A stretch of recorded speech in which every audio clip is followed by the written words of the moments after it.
I gave a nice promo for tonight. Right? Oh, for tomorrow night or for tonight? Tonight. Oh, we have music. Wow.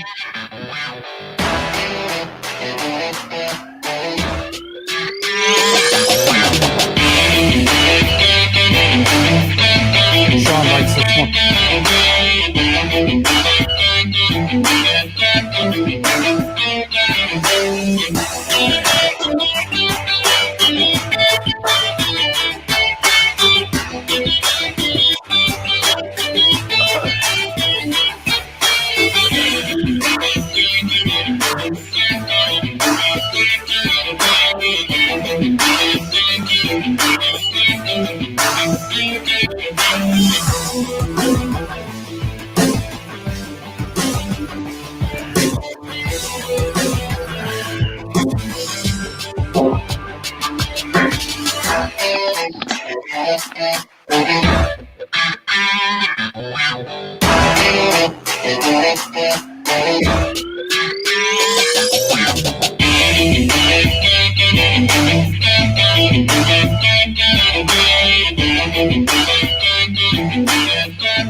Hello, everyone, and welcome to the Truckers, the Independent Truckers. Oh, crap. We don't need that, especially right now. During these times. Welcome to the Independent Trucker Show right here at the Truckers Independent Broadcasting Networks. The July 4th episode. We thought we'd come on and wish everybody a happy Independence Day. It is the celebration of the birth of our nation. July 4th, or actually July 2nd, 1776, but July 4th is the official day. We can get into that a little bit later. I think somebody's playing, looking at some kind of video there, Mrs. G, TJ. So anyway, here we got John Grosvenor, Sean Mitchell, and TJ here live today. How you guys doing? I'm doing good. What about you? We had a pretty good day today, don't you think? Oh yeah. It is July 4th. We barbecued and we did a little bit of celebrating of our own. Looking forward to those fireworks tonight. I know the dog's just gonna love it. Oh, it's gonna be terrible. So how you doing, Sean Areno? Well, I'm sitting in Studio 92 tonight. Wow. Just enjoying the life. I'm Just waiting for the enjoying. nightfall to show up. And up here in Toma, Wisconsin, they should have fireworks. Wow. Oh, you're in Wisconsin. You're in Schmidt territory. For tonight. I did read an article today, though, that Studio 54 pictures are no longer acceptable in our society. Why? That's a good question. That's something I'd like to know. That's really odd. There was a lot of famous people in Studio 54 no back kidding. in the day. All right. Who do we got here? Mr. Maybe I clicked too fast. I can see it scrolling. Leland Schmidt's here. I just don't know why his image didn't come up. I am so going to leave that alone. Oh man, What? you're a dirty bastard. I'm Oh just my letting you know. God, John. I tell you what, it is a hot Yeah. day. July 4th is known to be the hot day. I'll tell you. Matter And you of fact, wonder I why. think, And you wonder why the senators and congressmen think we're brothers, Tracy. yeah, right. You and Can you see me now? Oh yeah, you're there now. How you Yeah. doing, Leland? There he is. I'm all right. How are you guys? All right, Leland Schmidt from Trucking with the Schmidts. Yeah. So, So how are we well, doing on the glorious 4th of July, your independence? well, we're trying to figure that one out. You know, as we're all celebrating our independence, we're still witnessing these protests going on from people like Antifa who seem to be confused about independence. It seems like they're going to revolt against our freedoms and ask for socialism. I'm at a loss. I don't know about you guys. well, That is because, oh, I dropped you. That is because they were not raised correctly.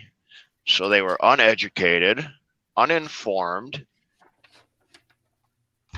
I guess idiots is the best way I could put it. You're And they being think, kind again, Leland. You're being kind again. well, I'm trying to be nice. It's the 4th of July. They're just idiots. They don't know any better. They act like everybody owes them everything. They don't know history. If they knew history, they wouldn't be tearing down statues of people that fought. You know, that's a very good point, freedom. Leland, because John and I talked about that today. If they knew their history, why isn't everybody going after NASA? Right. And I don't know why. what do you mean going after NASA? Because I wouldn't give the black people their due, or If They it wouldn't wasn't hire for the if it wasn't for the Nazis, we wouldn't have had Saturn V. Von Braun is the one that came over after the fall of Germany, and they put him to work down at NASA, along with about 100 other scientists. If it wasn't for Von Braun and a couple others, we wouldn't have had a space program like we've got today. We got a lot from Germany in World War II. We discovered that they too were working on an atom bomb. They had one built, constructed, and ready to go when we defeated them. That's scary. Think about it. We were that close. That close. If they'd launched that off on us, it could have been a whole different story. If Yeah. we had not we all launched, could be German. if we had not launched Normandy when we did, today we would all be saying, "See Kyle." Well, we're almost there. Yeah. Well, yeah, we got delayed by some time. You got a good point, Leland.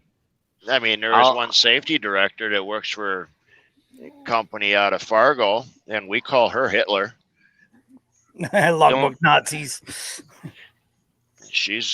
But Now, what, no, what, if they just would understand history, they would also learn that blacks were not the first slaves that come over here. Fucking Irish were. Irish were treated worse than the blacks. Well, you guys better start sending me money because being Irish, I want my reparations, please. well, I want sorry. my. I've I been want paying mine those too. reparations for 30 years. Yeah, What are you but talking I get a double. I'm also Native American, so I get double. So am I. reparations. But I'm Well, one see, up I on get- you because I'm French Canadian.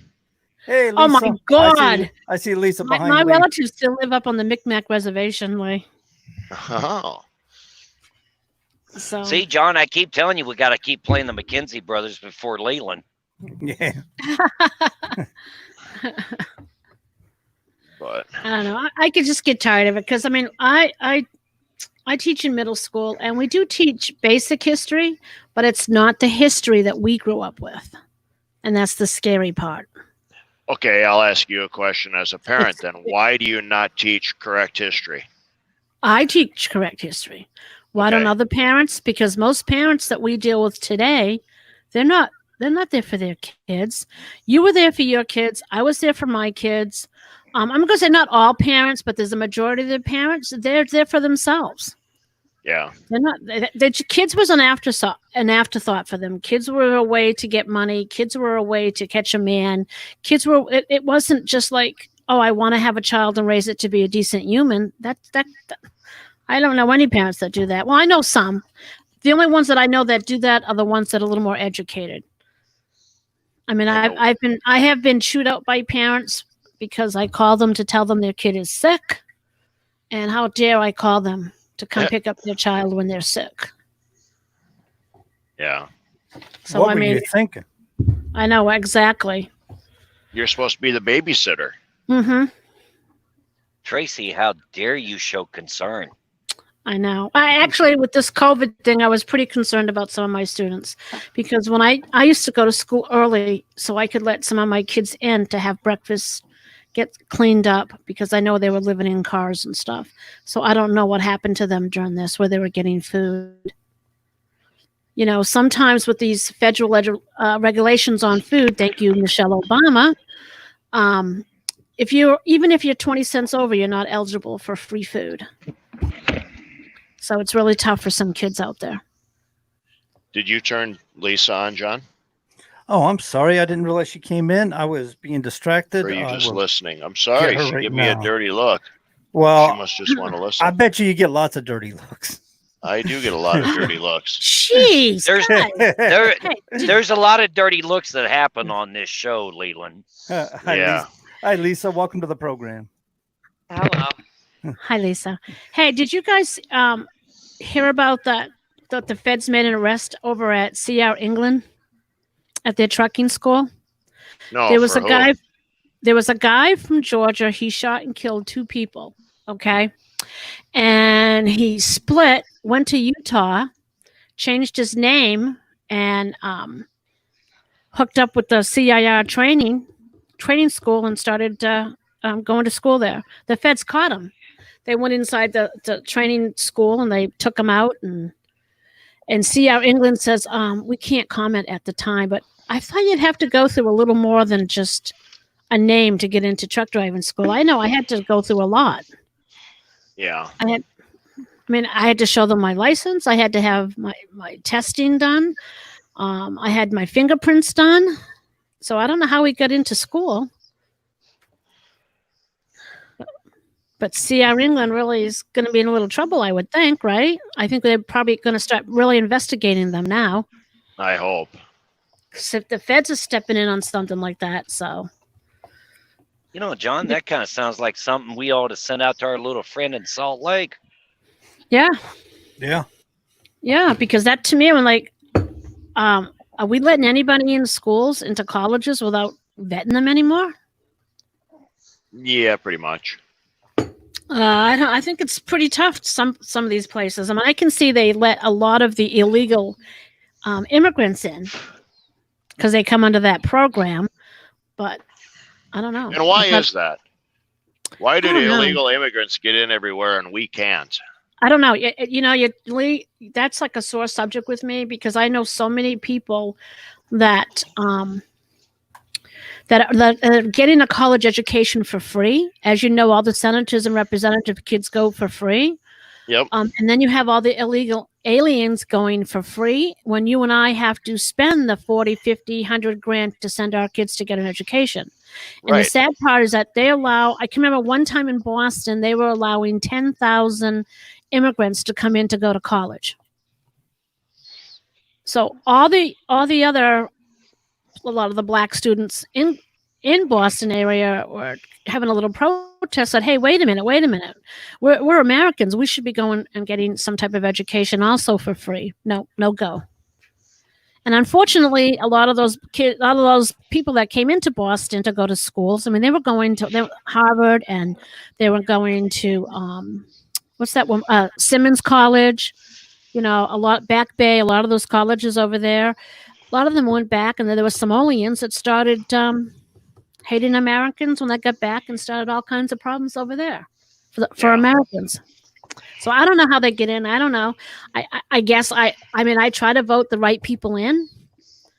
But as you know, no matter how much we think we're going to get someone good in the Senate or into Congress, just doesn't work out. Because I know I'm going to vote my 2 people out that I thought were supposed to be doing good. Part of it is they change once they get there, though, too. Change? What do you mean? When they get home or when they get here?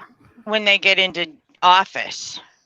Well, yeah, the that's the thing. politicians. That's the thing, because Senator Sheehan from New Hampshire, she was a really good governor. She was our governor, and she really did a lot for our state. And when she went into being into senator, she votes blue all the time. She does not vote the way the people in New Hampshire would vote. Then she needs to go. Yeah, she does. And she's Well, been and here. She's been there a long time now, so she needs to go. And then Senator Hassan needs to go too. Ron Johnson, when he originally ran, it was when Obamacare was going through, and he was gung-ho. He was a business owner. He was going to go into DC and change things.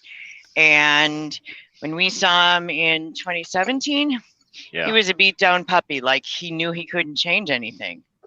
And Yeah. he was just conceding everything to the trucking industry over to Thune. Whatever Thune says, that's what we'll do. Yeah. Are they Yeah. paid? And part of the problem I also know is John and I, as everybody knows, we've been interviewing senators and congressmen on our Sunday night show. And as much as I like Kim when she came on, the best one I thought was Representative White. He had straight, direct answers. He understood and knew about the trucking industry and their needs. Yeah, somebody talked with him. Mm-hmm. I mean, Doug was pretty good. Don't give me no misunderstandings. Senator Mastrona was pretty good, but James White, he was on board with what we were doing. If you had more of that, then maybe we would get a voice. I think the lobbyists for the trucking industry, like the ATA and all, they spend way too much money getting what they want. The Cattlemen's Association, they get whatever they want. And whatever, There because you go. they're pumping out the money. Well, And I brought that up, and everybody joked. I says, why don't we all join the Cattlemen's Association? I was dead serious when I said it. I said, we should all join the Cattlemen's Association and have them fight for what we want. the problem pay is them. what we want isn't what they want. Yeah, exactly. And now you got Chris Spears congratulating the Democratic Party because they want that new infrastructure bill, which briefly, Leland, let's talk about that a minute. They're wanting to raise insurance up for me and you for $2 million in liability. How do you feel that's going to affect you? I know how it's going to affect me. It's going to raise mine, but you're forgetting something. It's not only us. Mm-mm. Carl's Yard Service here with a DOT number is now going to have $2 million insurance. Yeah, but I'm Bob's talking about wood how's that going to affect. It's I understand everybody. that. Everybody that has a DOT number is going to have to go up. So it's not just trucks. I understand that. No, I understand that. But I'm talking about even just for right now until tomorrow night. How is that going to affect guys like you and I? It will me a little bit, but not that much. And I will say that on the grounds that we already have $1 million coverage. Another $1 million isn't going to raise us that much. Other guys that have minimum 750, it's going to hurt them. I mean, it's going to hurt, don't get me wrong, but it's not going to be as much of a hit as guys that already have $1 million, $1.5 million. They keep saying that this insurance hasn't been raised since the 1980s. The problem with that is we're all still making the same wages as the 1980s. So how do you justify raising our costs when our wages aren't going up? See, that was going to be my whole point. You guys do RGN. I do reefer.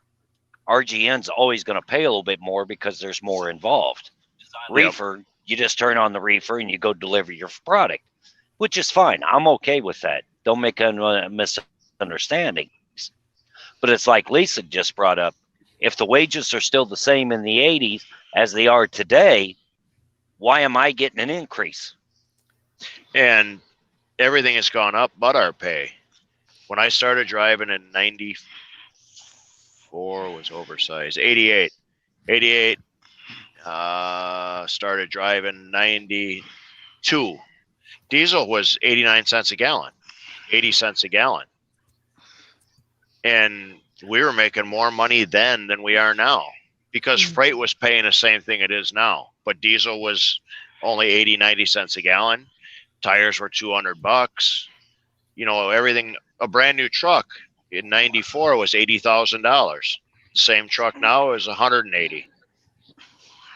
I just So bought fuel. I Go just ahead. bought fuel up here at Quick Trip today. I just bought fuel up here at Quick Trip in Toma today. Yep. $1.99 a gallon. All right. Now, here you are talking back in the same era as my dad when fuel was 50, Jesus, you make me 75 feel cents. old. You How do you are think old. I feel? God. 50, diesel fuel back then was 50, 75 cents a gallon, and there's still no comparison in the rate. Right. Right. And we were making money back then. When I first Oh. started in oversize, we used to leave Milwaukee and run to all MRM pipeline. They were out of New Berlin. They were all over the U.S.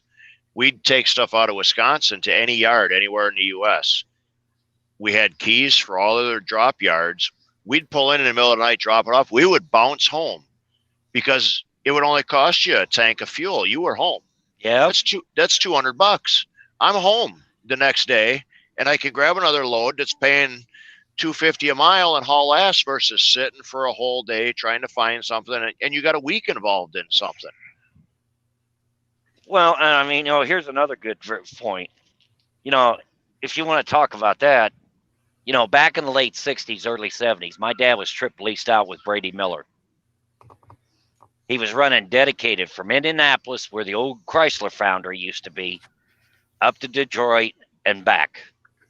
He'd take up transmissions or engine blocks. He'd come back with skids. Guaranteed back in the late 60s. Yeah. He was bringing home $1,500 a week. Oh, yeah.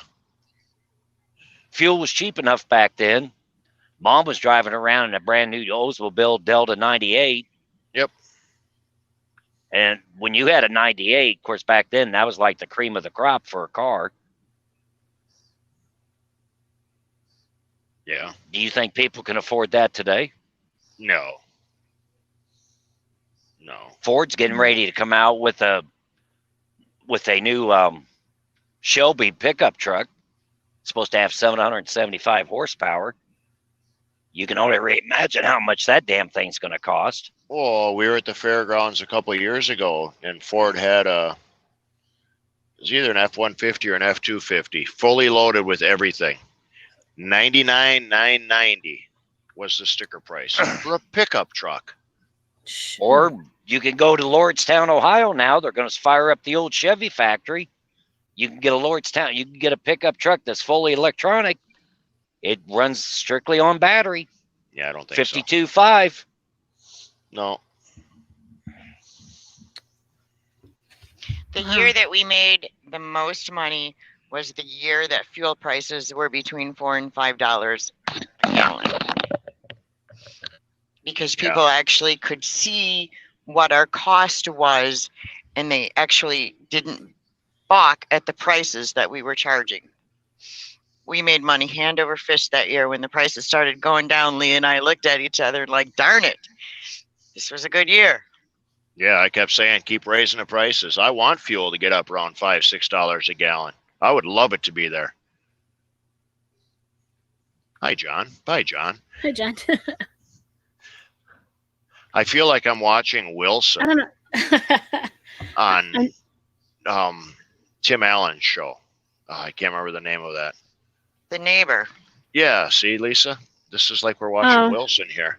Yeah, sorry. Oh, I had.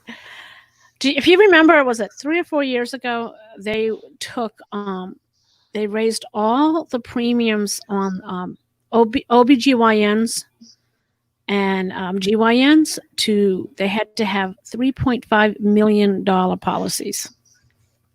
The nurses or doctors, No, I mean? those are doctors and the nurse practitioners. The nurse practitioners, if they were working with OBGYNs or GNs, they had to carry a $2 million because there are so many lawsuits that they decided they had to go up,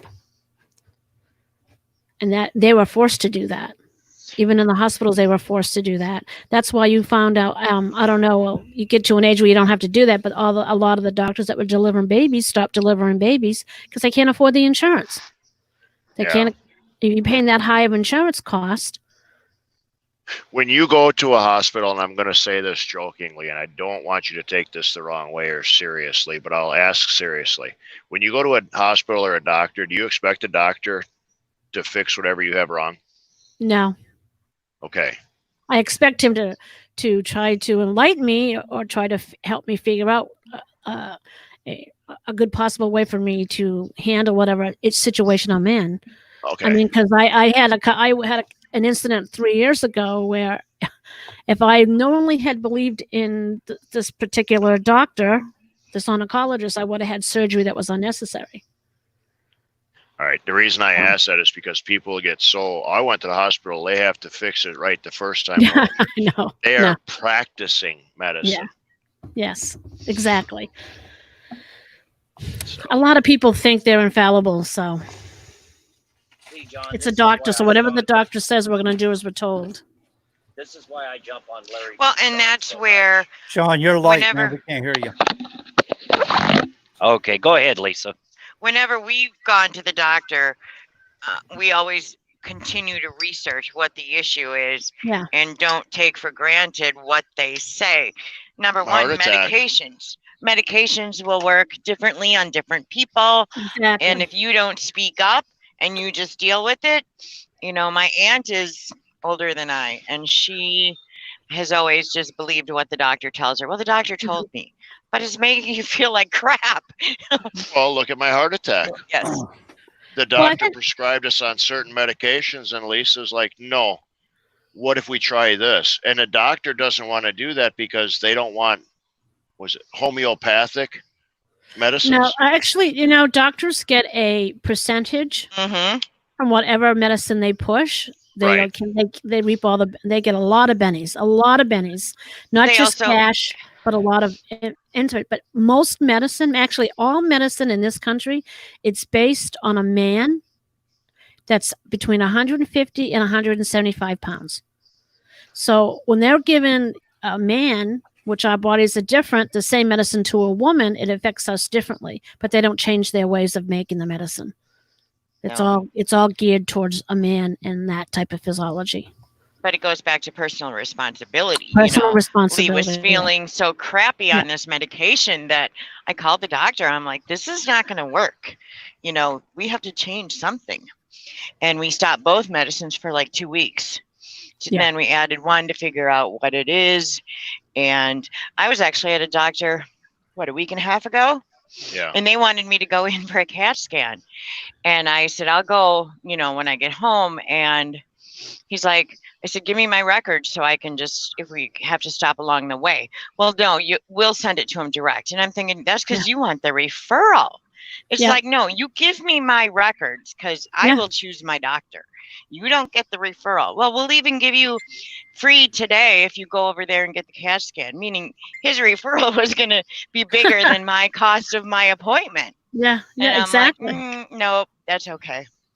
Well, it's just not doctors. Dentists do the same thing. Dentists do the same thing. Yeah. Yeah. I went to a dentist one day, and I said, "Let me have a copy of my record." He said it's $40. I said, "Screw it." So I had to go to Indianapolis and get one extracted out.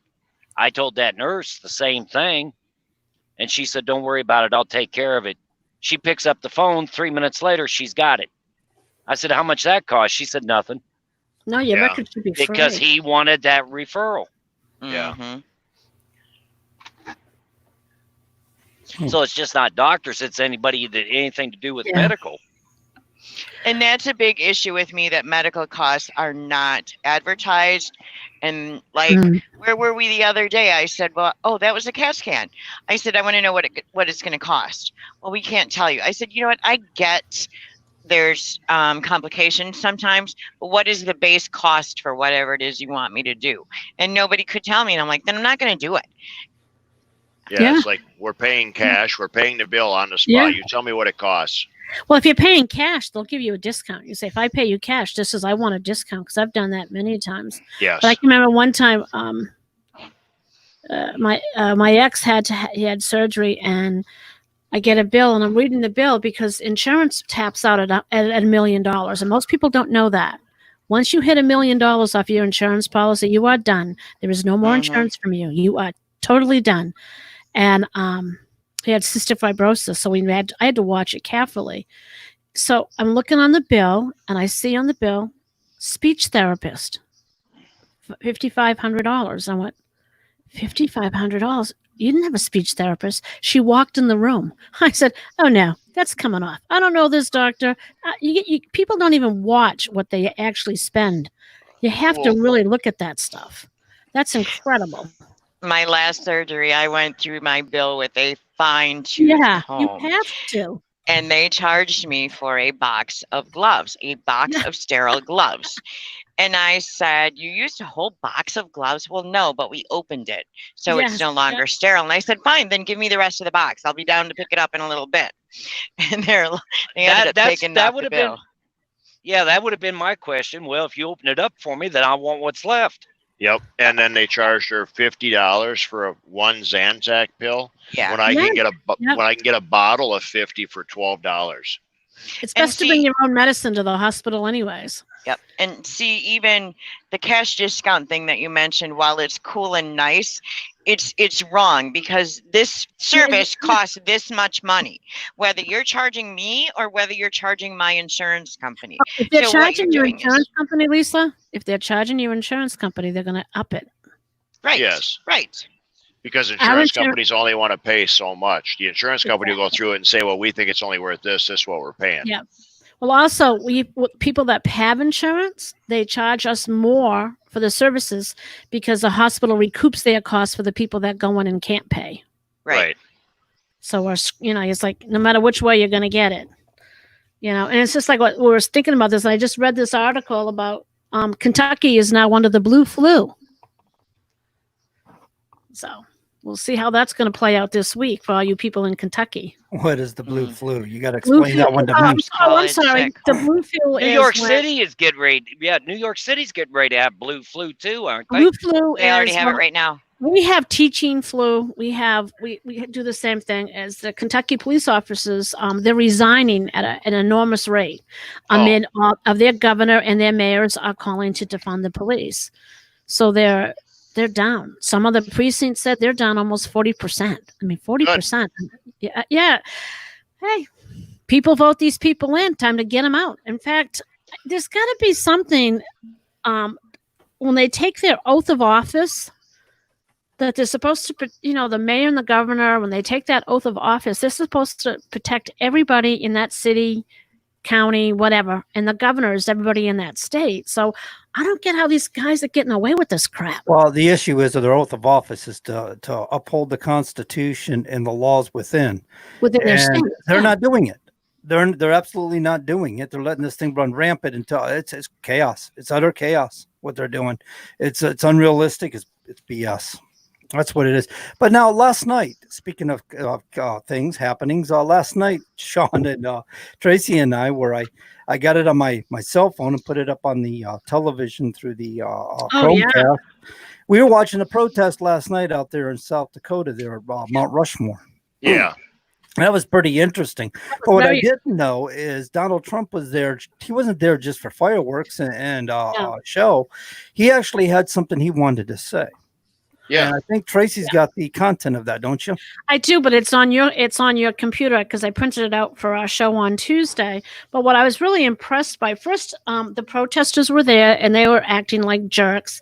And the funny thing is every year, the Lakotas and the Sioux and the Cherokee, they're all there, and the Cheyenne, they all go there because that was sacred land. Okay, I get that. I get how they didn't. They don't feel that they got appropriate pay. Okay, I understand all that. I understand where the Indians are coming from. So every year at this time, they do a little protest, but it's a silent protest. They bring their drums and they do their dances and they do a war dance and they do a ghost dance. And every year this has been going on. So you're watching the protesters, and all of a sudden, you see the Indians, and they're walking around, and they're doing the thing they do all the time, and then you had some. I'm going to say probably some couple of men in their late 20s, early 30s. They're starting to get rambunctious, and it was really funny because you could actually see some of the I don't even call them Native Americans. They said, "Oh no, this is not how we protest here. This is how we do it." And they were just doing their thing on the sidelines, and they're doing their little dances, and they didn't want any problems. And then finally, I guess there was a couple of guys and a girl that were going up, and they were hitting people. They took some bats out of the vans, and they kind of wrestled them to the ground when they came in, and those people were arrested because the Indians. The Indians backed away from them very quickly. They backed away. Too. They do. Yeah, they won't have any confrontation. And you had one guy that was going up, and he said, we're all Americans, and we need. And he was pretty good. That big tall guy, John. When he was doing with the feathers. Well, that's when they do that's when they start. That's a ghost dance type thing with the feathers. And like he says, hey, you guys, you can't be violent. We can't have violence in this country anymore. I think I heard that at the end. That was before they were pulling the vans away. Before they pulled the vans. I mean, he had a good point. But with Trump, when he was doing his speech and everything, and it was very interesting because some of the things that he had said really will strike home. It's this country just isn't the Democrats or the Republicans. It's all our country, and it doesn't matter who you're for. You need to start remembering this is our country, and look what's happening in our country today. And there's a lot of people that aren't doing anything about it. They're just letting it go. And he signed a bill that he said he was going to have a park. He's going to do another national park where he's going to put a lot of the statues there, but there weren't just statues that were common. I mean, like you'll have George Washington, but you're going to have Booker Washington. You're going to have, who is that? Stubbs. You're going to have like Rosa Parks. You're going to have different ones. You're going to have, you're going to have John Glenn. You're going to have all these different people that made a difference all throughout history, not just in 1776, but all people that have fought for this country. There's going to be a couple of generals. I can't remember their names. There was like 244 different names, I think there was. Was he talking about relocating some of the existing statues that they want to tear down? That's what I think he was going to do. Yeah, I think some of them that got down, but I think he's going to have a lot more done because there wasn't some of these people never what's it? Tubman. I mean, there's no statue of her. Sacagawea. What was the woman? I can't think of the woman's name who started for the women's vote. What was her name? I can't think of her name. Lisa, do you remember her name? No. I can't think of her name, but she us men just remain silent. I know I can't think of her name, but she was pretty adamant about getting the vote for women. Well, he did also say that right after the time he said that he made the executive order to 10 years in jail for defacing any federal things. He said the silent majority is tired of it and it's not going to happen anymore. And there was one guy in the crowd that hollered, "Not under my watch, it's going to happen anymore." And he's like, "Yes, I know." It's like you could just hear, because we watched different interviews that day on Right Side Broadcasting, and they were talking to all the different people in Leeds and Rapid City and stuff. And they were all of the mindset that, we're waiting for something to start. There are so many people just waiting because we've had enough. Yeah. Well, and then CNN went on to broadcast and Fox that how terrible it was for Trump. It was, he said a lot of racist things. I have to say, I don't know where they get that he's a racist, because I can't remember. Maybe I just didn't listen, but I can't remember anything. I mean, people say that he's got a lot of workers, but he pays his workers in New York very well. They have to be paid well in New York. Do they all forget that there's pictures of him with every one of them black politicians? I know. I don't get it. who's OFA, Chicago talk show lady, Oprah Winfrey. Oprah Winfrey. Oh, yeah. for Winfrey. Yeah. Oh, yes. Did you read? Trump has always had associations. He was also a forerunner in employing women and paying them well. Yeah. He's known for these things, but the problem is he's a conservative Republican president. The left doesn't want anything he says is going to be racist. I don't care what he does. Yeah. You know, Oh, he yeah. can make a proclamation in favor of Black Lives Matter, and they'd be going, well, somehow that was racist. Yep. Yep. Well, it bothered me was I saw some of these people I know posted on Facebook about him being a pedophile because he has his daughter on different years as she aged, sitting on his lap, you know, and going daddy or whatever. Well, I got to tell you, my daughter sat on my husband's lap. I sat on my dad's lap. Your children sit in your laps. That doesn't make you a pedophile. But then I'm looking at Joe Biden's and I'm going, Groping Joe Biden. Yeah, you know, when he's rubbing that little girl's chest and he's kissing that little girl on the lips, that's a little too much because I don't know any man that would allow anyone that they don't know to touch their daughter. That's weird. We saw our daughter when we were out there a year ago.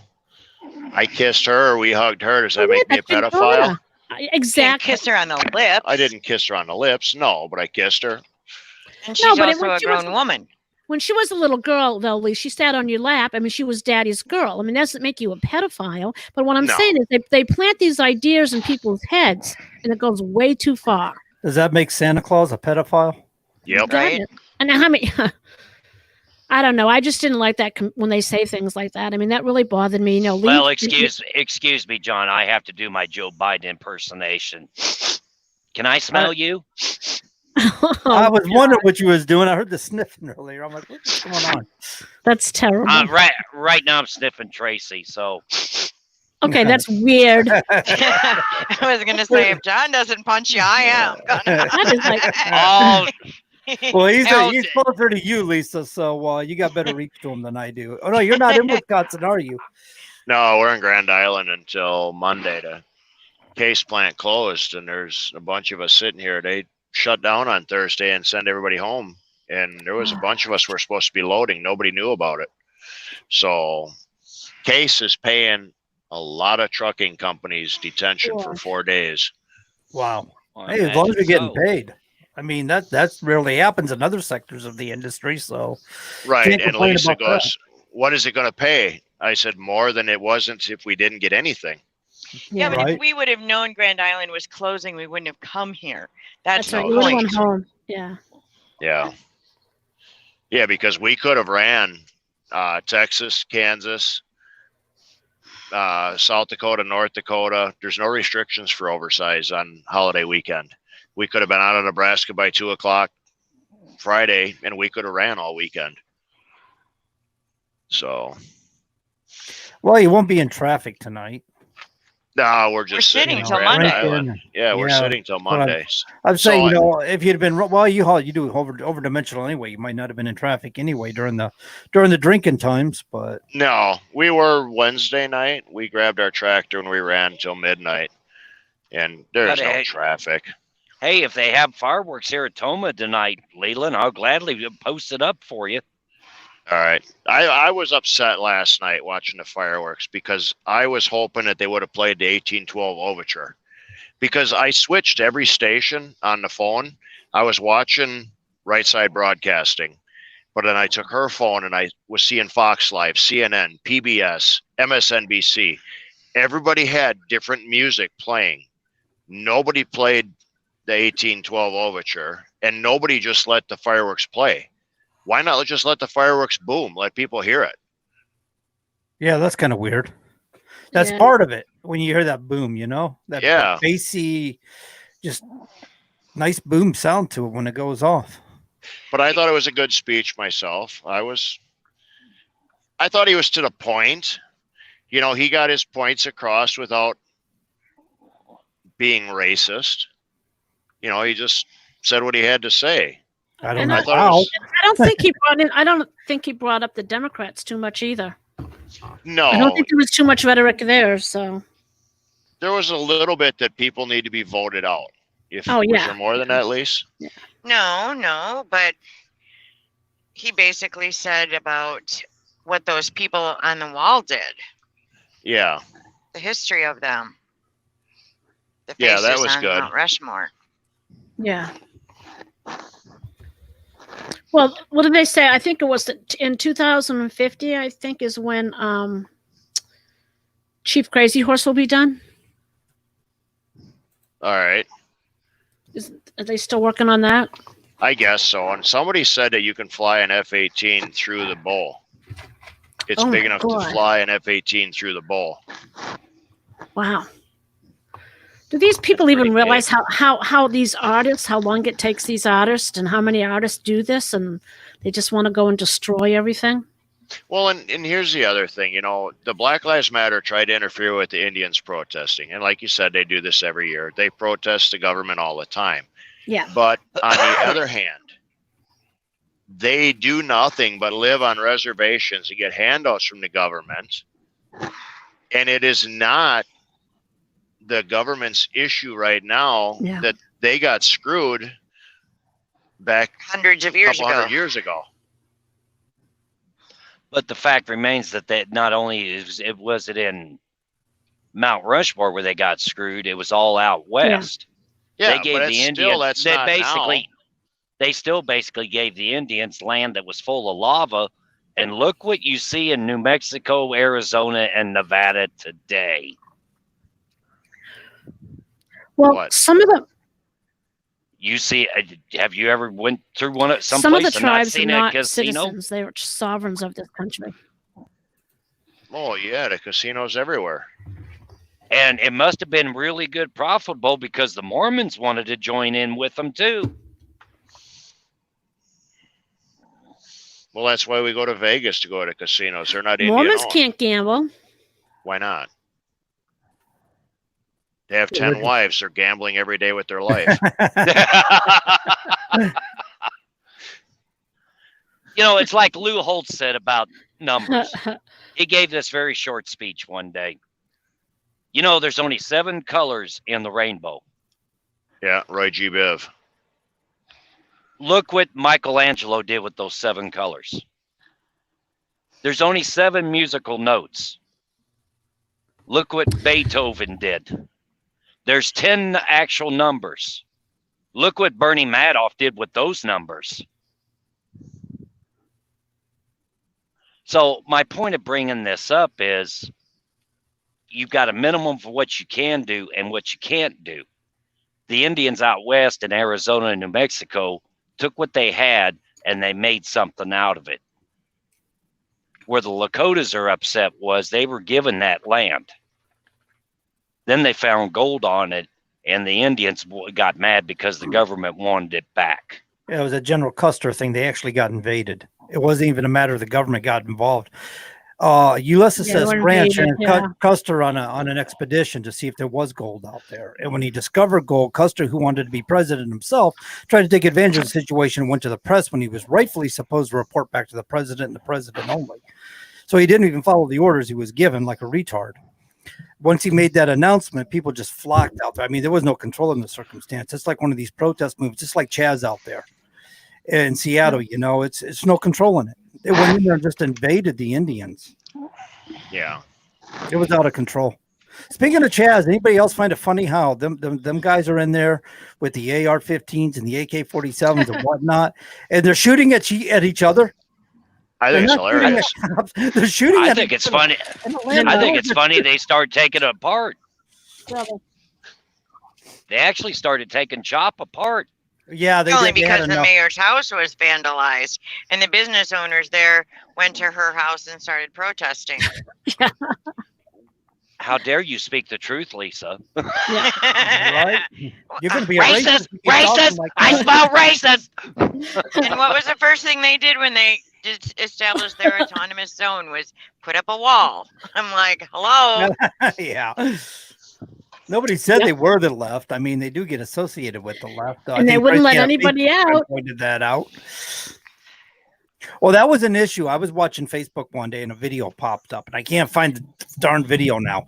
But they show this guy. It's dark time, and this guy comes running up as this person's doing recording among this group. And he says, "Guys, I'm tired, I'm wore out, and I can't take it anymore. I have stopped so many crimes today. I've stopped people from raping people. I've stopped so much going on. People trying to shoot people. I can't do it anymore. I can't do it. I'm laughing. I'm going, that's why we have cops. They do things like when there's gunfire and there's illegal activity breaking out, they do things like crowd control. In other words, get people out of harm's way.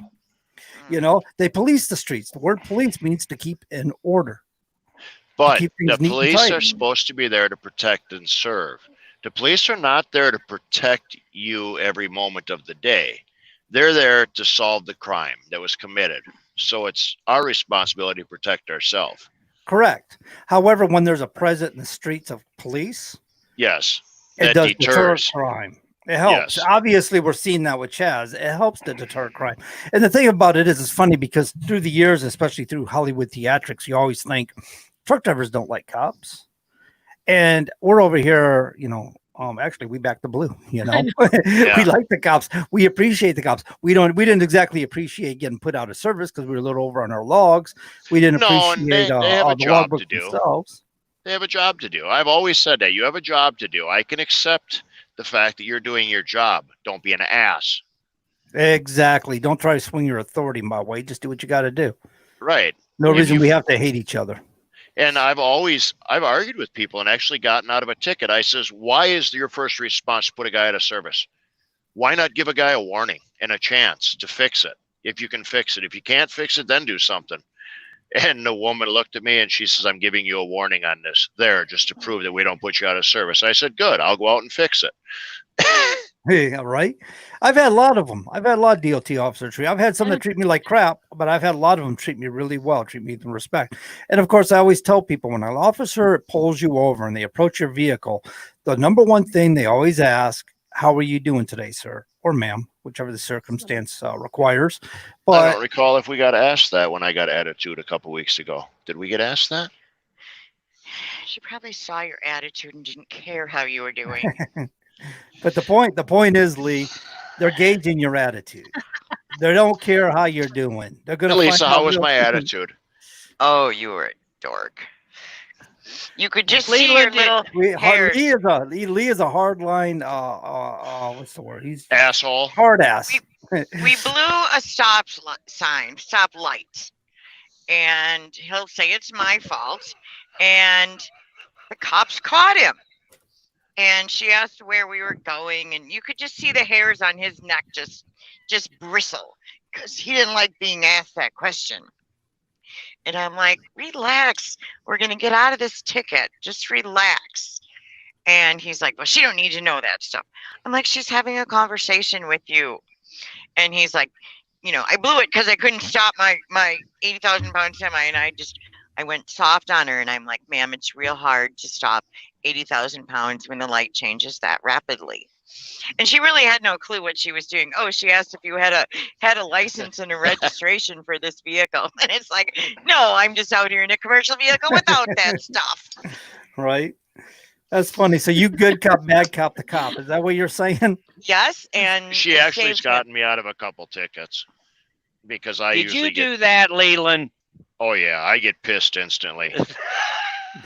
Instant pissed. I was in the wrong. I knew that. Give me the ticket. Leave me the fuck alone. I don't even want to talk to you. Here's my license. Give me the ticket for running a red light. Be on your way. I don't want to hold a conversation with you. We got out of the ticket because we were nice. You were nice. I was just. And you would have got the ticket if I wasn't here. Yeah, so probably. You're welcome. Yeah.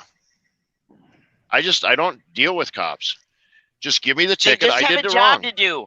Right. And I expected to get a ticket. I wasn't going to argue the ticket. But I ran the red light. How much money would that have cost us? I don't know. Every once in a while, we got David Chenise comes on. Now, David's typical New York City. You have to appreciate David. But to be honest with you, if I got one from him, I would feel I deserved it. Yeah. Brent Hoover's another one. He comes on to both of our shows every now and then. And Brent will come straight out and tell you.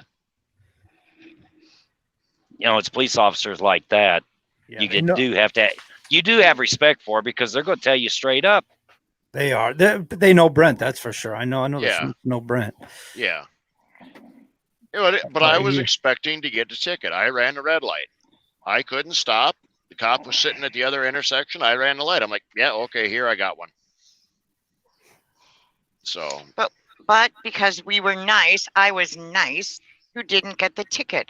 And it's not only the cost of the ticket that it costs us, it's our safety bonus that we've got going for this quarter. And I would like to keep it going. Now the truth comes out. Well, she got me out of a speeding ticket in Ohio, too. We were oversized speeding, and the cop come up to the passenger window and didn't see her as he was walking up. And all of a sudden, she's sitting in the passenger seat, and he's like, oh, can you get out of the truck with your paperwork? Did you scare him, Lisa? No, I just smiled at him. Ooh. So. But on the other hand, the DOT inspection that we had in Indiana, I would have had us thrown in jail for that one. And Lisa saved us on that one. Because that was right after his heart attack. And I wanted to let loose on the guy. That cop was so wrong. He was an idiot. I was going to say this, but that must not have been Brent. No, it was a CBSA enforcement outside of Indy. He was in the wrong. I could have proved it, but I was 2 days from my heart attack, out of my heart attack, on my way home. I did not want to deal with him. I did not want to get excited, and I'm trying to remain calm. And she's like, are you going to say anything to him? Are you just going to sit there? And I looked at her in the bunk. I'm like, I'm trying to remain calm. Will you just shut up? But the guy was mad because our log didn't have the right location. And it's like, that's not my problem if the log doesn't say it. Yeah. He says, your log doesn't say this town is right. He said, that's not nowhere near that town. I said, it's not my problem. I said, see, I just hit on duty unloading. I don't care what town it's in because that's not my problem anymore. I don't worry about what it says when I'm driving down the road. As long as it's on drive and as long as it's on duty and then off duty. I don't check anything. Oh, it's not your job to go edit it, right? It's supposed to work properly and peg your location itself. Yep. If you have to go edit it for that, then you'd be eating up that 15 minutes saved every day and then some. Yeah. He doesn't understand how a geofence worked. But now remember, FMCA, did I get that right, Leland? Yep. Yes. Yep.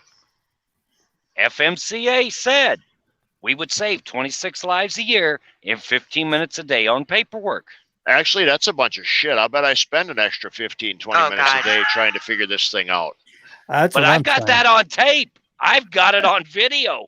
Oh, I know. But there's no time saving here. There is so much documentation. They said that save 26 lives, save 15 minutes a day, the millions of dollars it was going to save the industry as a result, which was going to offset the cost of the ELD, yada, yada, yada, bullshit. And actually, in all actuality, when we brought that up to Kim Coleman, if I remember right, John, she was a little irate when we said that. Yeah.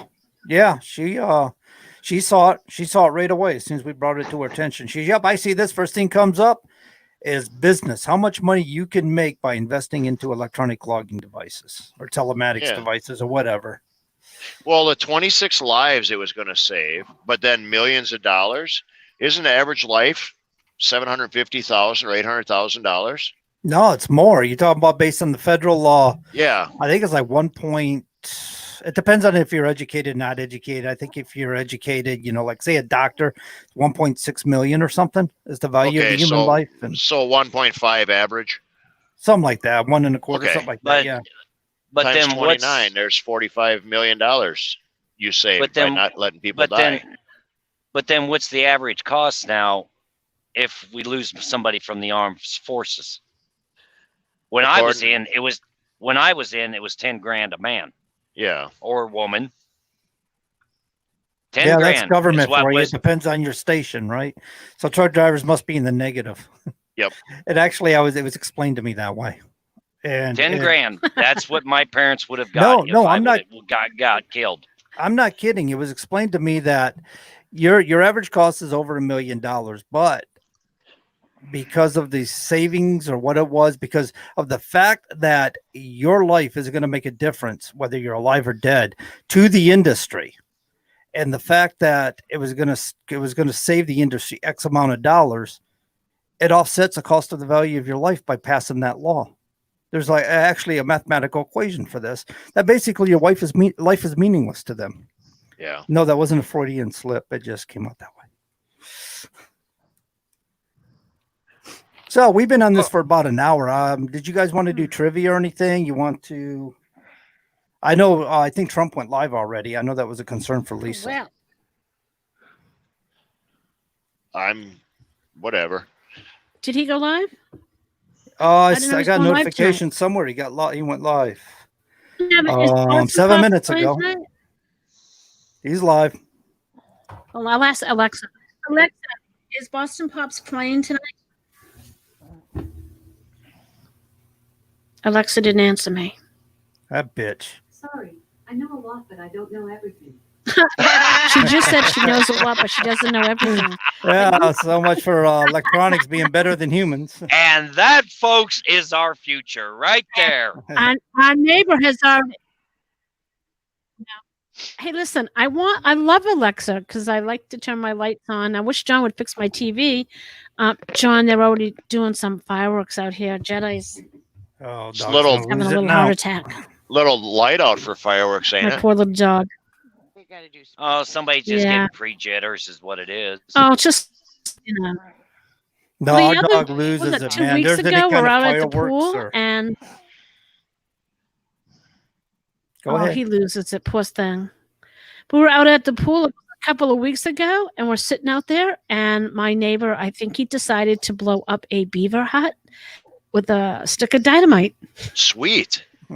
Cool. That was pretty loud. It's been almost routine every night. You hear that one big bang, and that's it. It really We don't know if is. he's Out there shooting at shooting them. something or if he's trying to blow something up. It's liquid nitrogen, lime, milk jug, and bullet holes. Yep. Lee I knows thought they these used to things. use lime. He just What used was to, it? they used to just kill them and One time I was on the phone with Lee, and he says, "Oh, hang on a second, John. Hang on a second. That's a woodchuck. I've got to get my gun out, and he's going down right now." That's Lee. He knows. Hunt at our house when I'm yelling at you to get your gun. Yeah, How'd that work out for you, by the way, Leland? he's Got dead. him. He's dead. It was a distance. I don't remember exact distance, but it was a distance away. It wasn't like the thing was right up on him. Yeah, I was chipmunk hunting a couple weeks ago. Little bastards, they were overtaking the property. I got So- a pool, It was like I got a Caddyshack pool. at our house. and I've just fished the dead ones out of my pool. They seem to dive in and can't get out. It's like I'll just keep fishing them out. They'll disappear. you can't get out. Yeah. It was Caddyshack. I was running around from hole to hole with the dog, with the garden hose, filling the holes and waiting for him to come out the other hole, and with the Listen, I dog. just we had have this squirrels that sit thought. up on top of. I just had a thought. Leland in Caddyshack. Can you imagine Well, him that's with the good. golf Having club? a thought. Can is you good, imagine- John. How can you imagine Leland with the golf club and hitting flowers? Well, what I was just thinking was he was Bill Murray's character. He said he was chasing Yes. after a gopher or something. A I woodchuck. was. That's what I'm talking Yeah, about. yeah. I was. Bill Murray was also hitting the flowers Yeah, with a yeah. golf Yep. club. Oh, Yeah. yeah. I know what you're saying. I don't know, man. Shit was so long ago. I can't remember half of the movie. I could somewhere I could hear Leland say, "Screw We have killer screw the squirrels. Cinderella story." Wait, Tracy's Yep. trying to tell you about our killer squirrels here in New Hampshire. We have killer squirrels or squirrels that are violent. We're sitting out one little fall afternoon. We're sitting out on the porch. We have these swings and we're sitting on them. All of a sudden, you get beamed in the head, and they sit right on top of the carport, beaming acorns at you. And no They matter what will. you do, they don't go away. You can They throw will. something at them; they just sit there and they just keep beaming you. We used to have a They're cat little that would knock bastards, them out I'm of the telling tree, you. but the cat since has passed. Is Did you that see the the way guy you and that- I lose signal, John? What's that? Because you're dodging acorns? I don't have a problem with them. The squirrels don't throw them at me. They just throw them It's at her and her terrible. friend. Did you see that guy that Ah. spent at least Yeah, they 3 weeks building that theme park in his backyard for squirrels obstacle course to get the nuts? I saw Now during that. quarantine. I saw that. That was great. He had the launch for Oh, Yeah. I didn't see that. Oh God, that's good. He even had the photo op moment where the squirrel stuck its head in for the peanut butter he put on Yes, the Yep. that was stick. so funny. The little traveler thing. I'll Yeah, have to send that to Tracy. that was sweet. It's a few minute watch, but it's pretty funny. Oh, you'll like it. But the thing about it was, Wow. the Yes, when you're bored, educational- you really can think of stuff to do. well, no, the Oh, yeah. educational part of what it was is when you're watching this, you're watching the squirrels actually problem solve. Yeah. How they're problem solving, getting around all these different obstacles and these issues. He create problems for them, Hmm. and they have to figure out how they're going to get around them. Squirrels are very smart that way. And the chipmunks are very stupid that way because I shot one of their buddies Smarter than some of my students. and he went running over. One of his buddies come running over and looked at him Oh, like, you "What can't do be shooting chipping.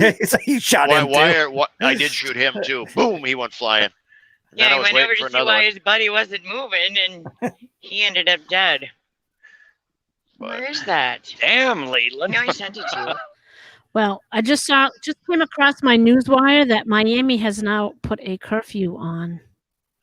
these people are just getting out of control. We'll have night. Oh, I never looked it up. Did For anybody know if minutes. anything happened in Doesn't say how many Gettysburg? days. Haven't Yeah, heard nothing. I don't know. I 100,000 didn't some see odd people anything about died. that. Yeah, no, I mean in recent past. Oh, Yeah, catch up to 2020 there, Leland. oh,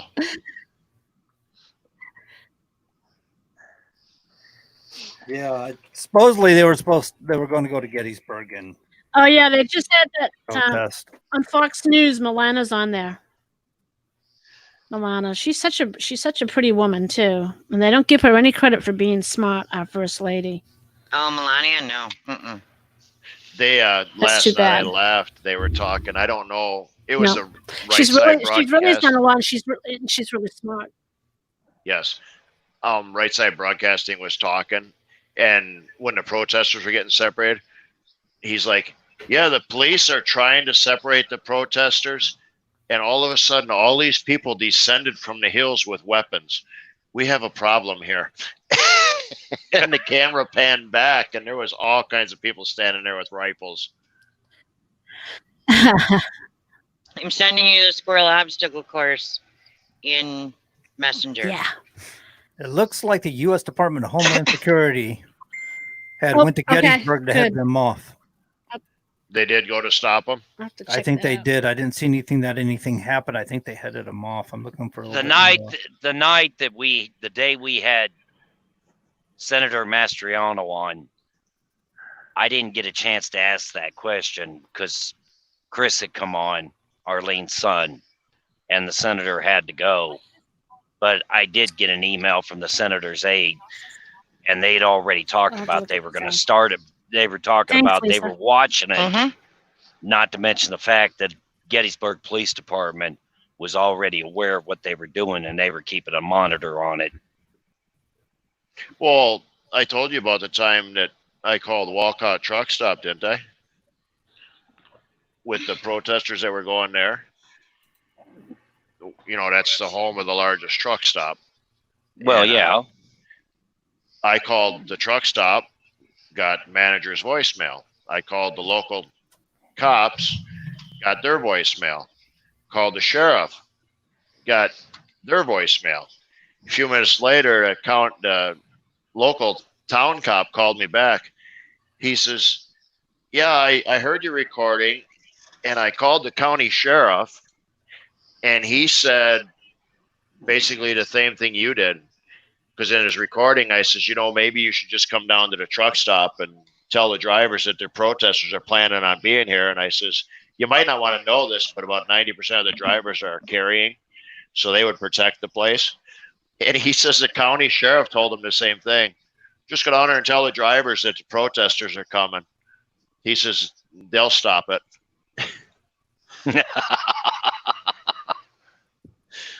But yeah, Gettysburg did tell me in an instant message they were watching it. They were keeping an eye on everything because apparently somebody thought it would be neat to go burn an American flag. Apparently, they handed out 2 permits for 2 different small groups of protesters, like 5 to 6 people per group, Doesn't sound to me like there was too much going on there. And then after they got through, they were supposed to go have a meeting at Perkins today to discuss the future of Antifa. Whoever decided you needed a permit to protest? That is your right to protest. Well, did you need a permit when you had that scooter race in Washington? We used to have to get a permit. Why? It doesn't say that in the Constitution or the Bill of Rights. It says I have the right to peacefully assemble. Doesn't say I have to get a permit before I peacefully assemble. Technically, Lee, you're right, and yet you're wrong at the same time. If you want to organize and do a demonstration, you've got to get a permit. If you want to be like Antifa and the rest of them, Black Lives or whatever, then you pretty much just go out there and run rampant. Or I guess truck driver just kind of parked on Constitution Avenue and didn't ask for a permit. They just said, "We're here. Hello." Right. Well, that's what I was asking Leland. Did he need a permit when he was having that scooter race that one night? Which, by the way, Lisa, you did a very nice job in videoing that. I will give you that. But I just wondered, Leland, did you need that permit? No. Okay. Well, he didn't tell me which direction they were coming from, so I didn't know. And apparently he came from the wrong direction. No, I came from the right direction. You were just facing the wrong way. She did say it was super fun. People need to be in our truck 24 hours a day to hear this little bantering going back and forth. Oh, we get an idea. You just listen to your blog talk radio show. Right. Well, and you know what's funny? We started that show so professional, and we acted like two people that weren't married, and then one night I think it started coming out, and we got all kinds of responses that it was so fun to listen to you, and we need more of that. And so I thought, well, maybe they just want to know a little bit more of our personality then. So we throw a little bit more in here and there. I told Lee, I said they couldn't handle it for 2 hours straight, though. Actually, I thought that's part of what makes your show, is how you guys interact with each other. And by the way, since we're on the subject of blog talk and such, right now is our first broadcast where we're on YouTube and Spreaker doing our Facebook Live. Nice. So we're expanding a little bit. Lisa, don't worry about it, because I don't know how Senator Mastriano figured it out, but he swore to God John and I were brothers. Oh, okay. I don't know. John's proud of that. We bicker back and forth like brothers. All because John made. I'm gonna have to go. John made a comment, and I said, "No way, it ain't happening, because you don't shave your legs enough for me." And the senator started laughing and asked if we were brothers. I think Tracy's going to excuse herself. She's got, I think fireworks are starting, and I think we scared her. I have to go. Yeah. Yes. Gotta go save your puppy. It's nice talking to you, anyway. But all right, Sean. Bye-bye. It takes a lot more. Look what I do for a job. Okay, you are not going to scare me. She deals with the future criminals of America. See you later, Wilson. Wilson left. Yes, she did. That's funny. She did. I thought I was looking at Wilson, because all day all I saw was this. I told her that. I keep thinking I'm going to buy her an external camera so that she can get a better picture of herself, but I don't think she wants it. I think she likes that. Just the eyes and eyebrows only. Well, I've still got Wilson's a few of these from Trucks with Room. Yeah. Yeah, I found out I'm an asshole because I won't wear those in public. I won't wear one. We don't wear one. I didn't wear one in Denny's. They told me in Virginia at Denny's I had to have one on. How the hell are you going to wear a mask and eat? Yeah. Here you go, Leland. Here's my point. I said, let me get this right. You want me to come in, sit down, wear a mask, and then I can take it off when I eat? Yeah. I said, give me a cup of coffee. This is what I want. When I come in, I'll get something to eat. Well, you got to put a mask on between here and the table. That's what they want. They want, because you're going to be in close contact around the doors and stuff and walking to your table. So you got to have a mask in case you breathe each other's air or oxygen or something. I don't know. I'm still not buying Some- it, Lee. I'm still not buying this COVID thing. I know I mean, it's kind of hard because we sit there and go, well, the fatality rate's less than 1%, but precautions were taken. So they're going to claim credit because precautions were taken. But just the same, what if they weren't? What was it going to be? 4%? 3%? Yeah, probably 3 or So, to me, it make, hey, a to life me, saved is a life saved. I don't know. to me, it makes about as much sense as of having a burned out light bulb in a dark room. right. So, did you catch our show last week when we had Joe on? Oh, yeah. Well, I was Okay. broadcasting it here, so I was listening. So, what is your thought when I brought up the fact of U.S. 18 Code 1951? On Which blocking mean- the roads and such? Yes, holding interstate commerce hostage. And I says, also, the Hobbs Act. You can't block the interstates. His response was, well, people have the right to protest. We have to weigh things. I'm like, no. Your job is interstate commerce. That is your job. You regulate interstate commerce. You don't regulate intrastate. You regulate interstate. So your job is to enforce the laws, not the ones that you feel like choosing. Their issue, Lee, is the FMCSA's job and only job is to regulate the trucking industry within interstate commerce. They don't enforce anything else. And I heard Joe DiLorenzo said it on your show previously, the previous time he was on, actually, where he said, well, we're limited on resources and we can only enforce so many laws and yada, yada, yada. They're good at this. Joe is excellent at this. I'm not, as a person, I think he's a nice enough guy. He's an interesting guy to sit down and talk with and stuff. But when it comes to these issues, he kind of placates or dances around it a little bit. Yes. I think he listens. I think he listens to the tune of Tiny Tim. Who, Joe? Yeah. Because he likes to tiptoe through the tulips. Right. Yeah. Well, He's you a got to good figure politician. what he's doing is trying to keep himself from getting stuck. If we were clever enough to have set up the questionings just right and catch him in the question. Oh no, that won't happen. Then, he's expecting that. Yeah, and he would be in a jam, so he's trying to keep himself from getting trapped or caught in conflicting statements. So his statements are kind of vague and minimal.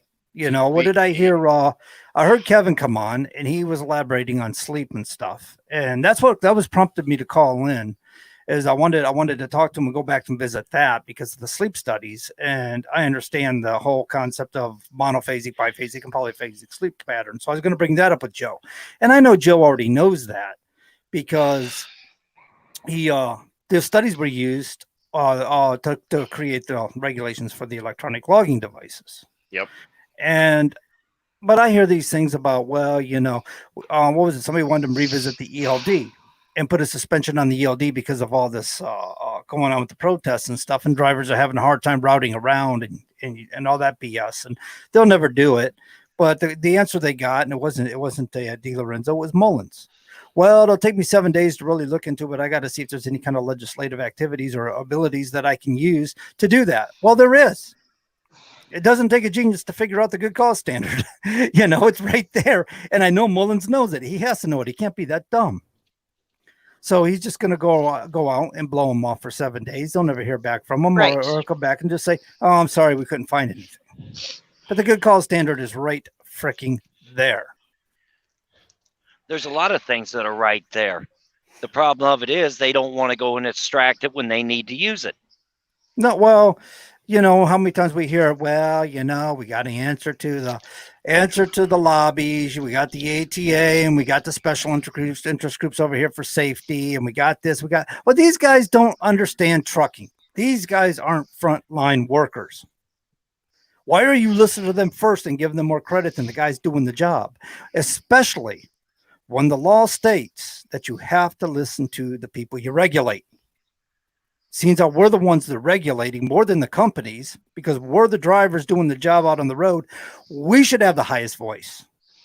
And Greg brought that in there when he was talking about listening to the drivers of every sector. But you can't because there is so many different sectors of the industry. Oh, you And can. that's where they're trying to put it under one umbrella. And they also admit that it's hard to do that because there are so many different sectors. You know, they sit and they twist their words back and forth. It's like the Green Book. You start here in Section 5 to figure out how Law 5A applies. Go read Section 7C2, which takes you back to Section 1.4A. That's hair pulling. That's hair pulling when you got to go through it like that. But it's the same way they talk. Everything you jump them on or get them on, well, we need to look at this sector. Well, this sector is a little bit different. You know, if we tried to regulate this group is going to be unhappy. If we regulate this group's going to be unhappy. So we just try to find something that works for everybody. And they never find it. And they tell you that. And he said that last Monday, right, that we won't be able to please everybody. We understand that. Well, if you can't satisfy all the issues in the industry, then why do it at all? Because somewhere there's a loser. Somewhere there's a loser. Usually it's a lot of people. It's almost 50% of the industry or greater. And if that's a circumstance, then you're not satisfying your goal of 0 fatalities a year. How are you going to get anywhere? And let's face it, in 20 years, and we've been saying this for 3 years now, in the last 20 years, the Federal Motor Carrier Safety Administration has done nothing at all whatsoever to be effectual to reduce the accidents on America's roads as it pertains to the trucking industry. The only time we've really seen them go down in the last 10 years or so was during the recession, the economic recession. There was less trucks on the road. There was less freight being moved and less miles, billions of miles traveled every year. So, of course, they went down a little bit. It had nothing to do with regulations. And now with the COVID re-rising everywhere, are they still planning on doing their break week next week? Yes. Yes. Yeah, I yes, think they are. They made that announcement. All right. Actually, I posted an article on the TIBN's Facebook page over that. They're still going through with it. Okay, that's easy. It's time to run back roads. I'd say it's time to go fishing. No, they don't bother me. I just go around them. Everybody knows where the scales are at. What days did they say next week? Is it mid week or is it like Tuesday, Wednesday? I can't remember what days. It's usually Tuesday, Wednesday, and Thursday, isn't it? 12th through the 14th, wasn't it, Lisa? I don't know. I posted the article on Monday too. So that's not next weekend. That's the following week. Yeah, it's the one time of the summer that they all get out and do something. And those of you that are in this industry know that the 12th to the 14th means they're doing that in the New England states to Ohio. And about the 14th to the 16th will be Illinois straight south. And the 16th to the 20th will be North Dakota to Texas. Now, I did notice coming through Ohio yesterday, they're starting to beef up a little bit. The Van Wert scales was closed, which surprised me. No, there's two train of thoughts here, I was wondering. And I would jokingly said this before, and I think it's a good idea. AI truck in training sticker put on the driver's door, the passenger door, the front of the truck. Not training. AI truck testing. And then just put a couple cameras on each side and just face them to the ground. And I'll put stuff in here. She can sit on her computer. And then I'll just start blowing the scales. When the cops come by, I'll just keep going. I'm like, I'm not driving. It's testing. You know, I like where you were going with that, except for I think we should actually put those stickers out there. Honest to God, wait a minute. He has a good thing going on here. We should be putting these stickers on every truck out there because it would create public awareness that AI is coming into the industry. And we might get more people in the public starting to call their representatives and senators and say, wait, what's going on here? Why am I seeing this on the roads now? That would be a good idea because all these drivers, if we started putting them on trailers, just start putting them on trailers without the drivers knowing in parking lots at night. Yeah. Because then the drivers that swerve that are on their phone, they'll see this AI testing. You know? Drivers don't do that, Lee. Bullshit. We're well-disciplined truck drivers. We don't do that. Now, Leland, you all know we're good boys and girls. We follow the rules every time. Well, he's a lot Yeah. like me. He just deals in truth. We know that some drivers are just Yeah. jack wagons, and that's what they do, and they ought to be. Yep. It's like Dave Shanice. That's one of the things we like about Dave. He's an ex-law enforcement officer, former detective in the state of New York City, and he'll tell you in a heartbeat there are bad cops out there. Yep. And I know it, and I'll call them out in a heartbeat, and they ought to be taken off the force. And the same thing with truck drivers. It only takes 5% to make us look bad. I had an uncle who was the same way. He was a cop for Racine County. He should have been fired. But, here's the thing I kind of look at with drivers in general. And follow my train of thought here for a minute. You've got drivers that came out of schools like Tracy was talking about today. One guy ran into trucking to try to keep from getting put in jail. You've got guys that are thinking that are coming out of their whatever industry that failed, whether it be factory or whatever. They decide they're going to get into trucking. The government decides we need more drivers, so they bring the foreign drivers over here, grant them visas from wherever they're from. They cause problems. And yet, though, the federal government wants to put it back on guys like us because they're the ones that allowed that stuff to happen. No, let's put them I'll in stop school. you on one thing. Okay. And I'll say this because I go into it open-minded. Drivers that come over here from other countries to drive, certain sectors assimilate to this country. They might have their trucks decked out from their home country, but there's also American flags on them trucks. They will speak English. They're trying to better themselves. And that I don't have a problem with. But there is sectors that come over here that refuse to assimilate, don't want anything to do with it, want to pocket the money as fast as they can, and don't do anything. I mean, here's a prime example today. Nikki Wilson calls me up at 8 o'clock this morning. Says a driver wanted her to help her get his truck started. All she had to do was pull up alongside of him. He'd hook up the jumper cables. Okay, Nikki's trying to be a good driver and help a fellow driver out. Later, it comes out in the conversation, the owner is Russian, and he don't want to put nothing back into the truck. Mm-hmm. Actually, take it a step further. Some of these people that own trucking companies, the United States of America, don't live here, and they're not running them from here. Right. They're living in their own countries, putting equipment on in the United States and hiring drivers in the United States. Right.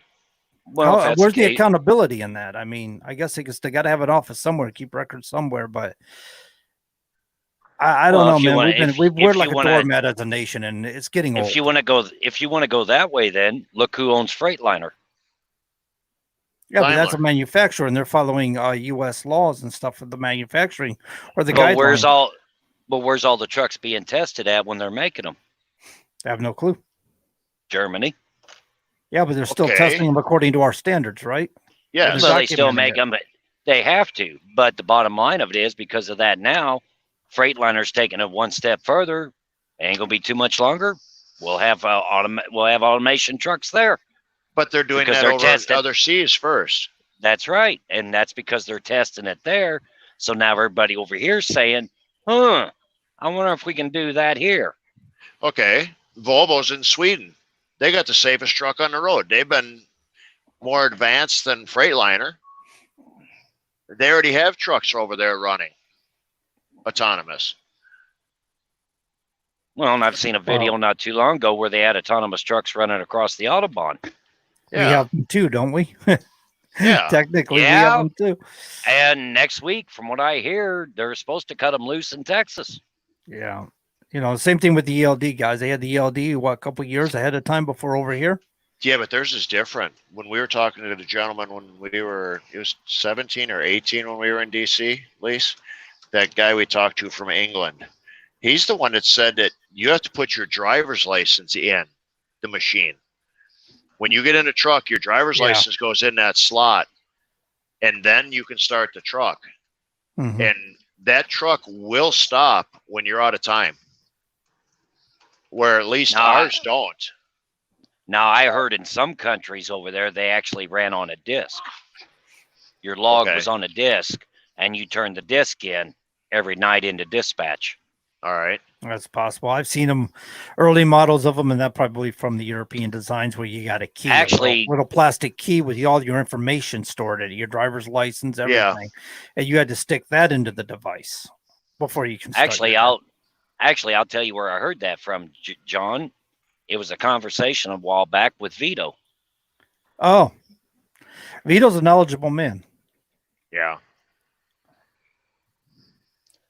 He was very knowledgeable until somebody got stupid. What's Yeah, he had some hard times. And we just lost Lee. No, we lost you, honey. Yeah, I hear John. Yeah, he's Yeah, gone. we're Lee. here. He's Here he gone, comes. Lisa. Here We're he all comes. here and you're gone. There he He's is. No, he's in a different part of the screen. I don't know what happened. I was just sitting here and all of a sudden my phone just went poof. They do that, these cell phones. Sean and I will get into a conversation. All of a sudden, boom, he's gone. So I was going to ask Do you, not Sean, get Metro. Do not ever get Metro With Lee again. for a per 4 provider. Do not buy Metro.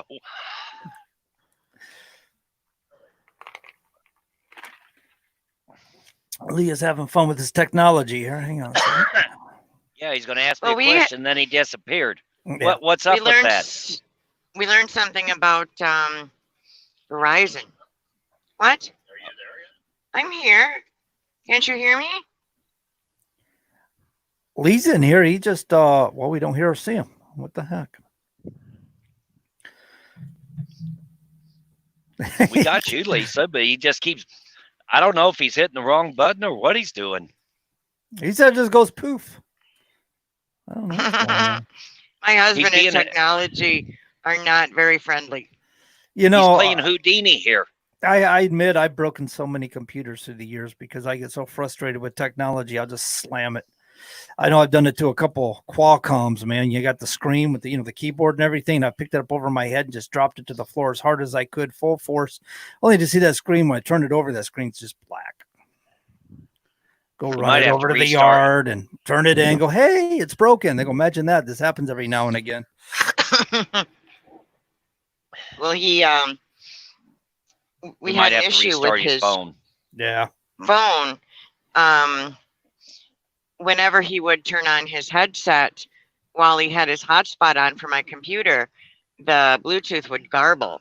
And we called Verizon. We updated the software on the headsets. And the lady said she would call. We even did a factory reset on his phone and had to reload everything. And there was an update that did that. Only my phone stopped the update and never got the whole update. So mine didn't have that issue. But then they did an update July 2nd. And in there it says, oh, many customers were complaining about a Bluetooth issue.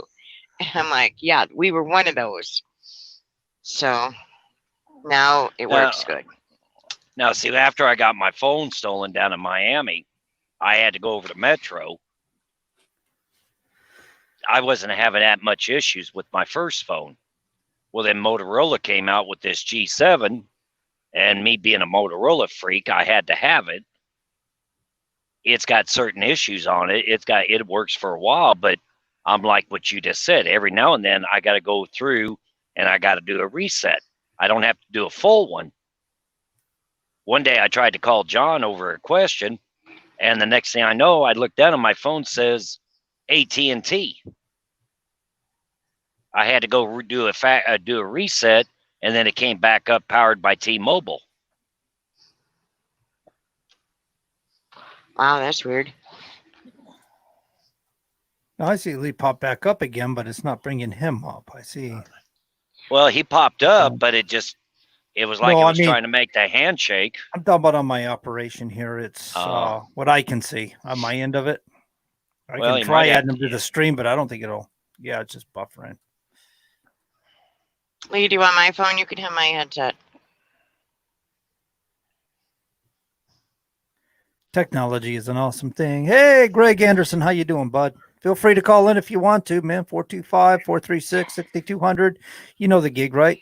253-873 #. Just whip that out Hey, there. at least I'll there give him he is, John. I'll give him a, yeah. I think, yeah, that's him. What do? You reposition yourself, Lee?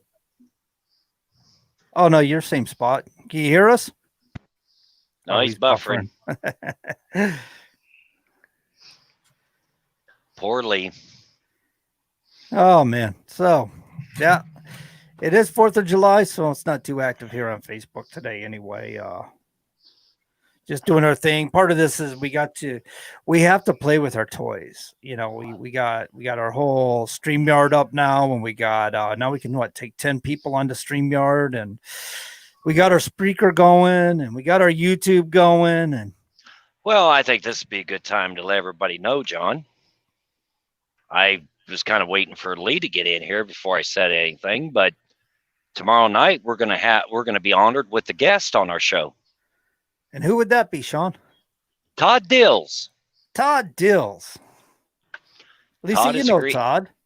Yes, I do. Todd has agreed to come on our show tomorrow night and talk with John over a couple issues.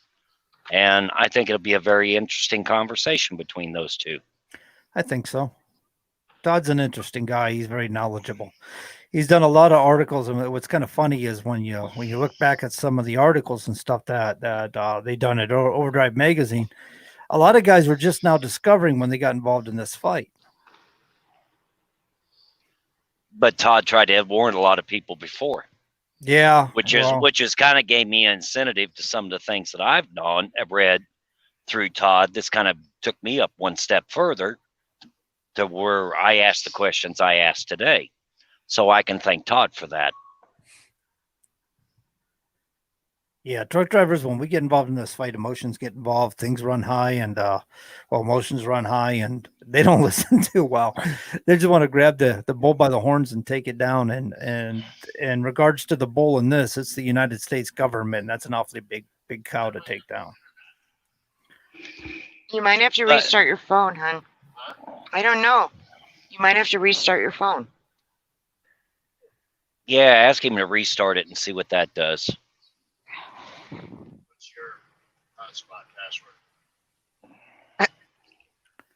password? Lisa, did you take his hotspot? I have to give him a password, which means you better write it down. Don't be saying it. Oh, I'll be using. I'm not going to say it. I'm just gonna. You can't reach my hotspot. Wait a minute. It's a little far away. Somebody parked next to you watching the show, Lisa. You know all the millions of millions. I'm a little bit viewers closer. Let me get that in. Yeah. You know, speaking of that, you know, I whenever I go to get on hotspot and I'm in a truck stop parking lot, I have hundreds of ELDs that I could hack into and get their internet from. Yes, you and can. I think that's funny as heck when they say, "Oh, they're not hackable." Yeah, whatever. Okay. They are. I mean, it depends on the circumstance and how they're designed. I mean, that radio back in 2015, they had that radio they were hacking into, the University of Michigan. All right, let me bring him in.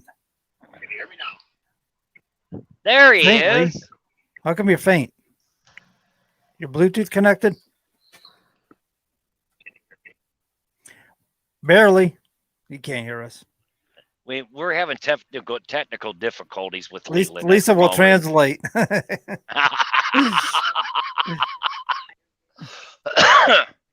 For our hearing impaired, we do have Lisa Schmay here to translate. Now, just would imagine what would happen when we have Arlene on here. She goes booming. She has a booming mic. We hear her loud and clear. She's having a hard time. And when Arlene speaks, we know it. Now you're on. What did you do? Did you connect into the radio? Okay, I see him moving. Leland Schmidt, can you hear us? Hello, Leland. Come in.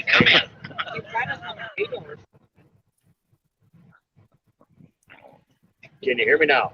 There you go. Yes. What in the hell? You have your media on. My media is on. Greg says, hack his, turn it off, please. Yeah. Oh, hang on a second. Let me see something here. Oh, I don't know if I can do this or not. Why are we on the radio?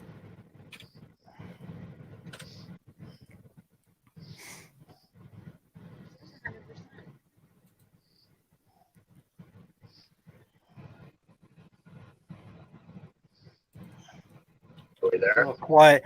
What a radio show. We're all quiet. What kind of radio show is this exactly? Your phone is on speaker. Oh, what do you know? Why is it on speaker? See more. So, John, while we're waiting on Leland for a minute, I went Let- and let- sent let- Greg a let's- link. If you're there, Greg, I sent you a link, bud. Join us if you like. while we're waiting on Leland for a minute, let's talk about something else. We talked about, and we're going to talk about this a little bit tomorrow night. So we go and we do the right thing. We get a hold of a U.S. senator, give him our idea. It's sitting on Elaine Chow's desk right now, and yet Elaine won't even acknowledge it, let alone do anything about it. It's because they don't want to work. To do what we want them to do requires them to do extra effort.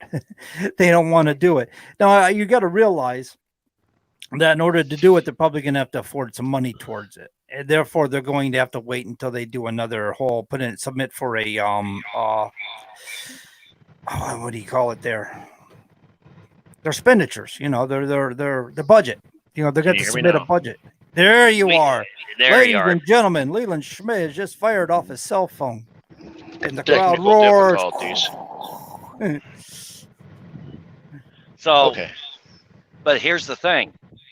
We went to Senator Braun. You brought up the proposal. He loved it. He was all about it. Yeah.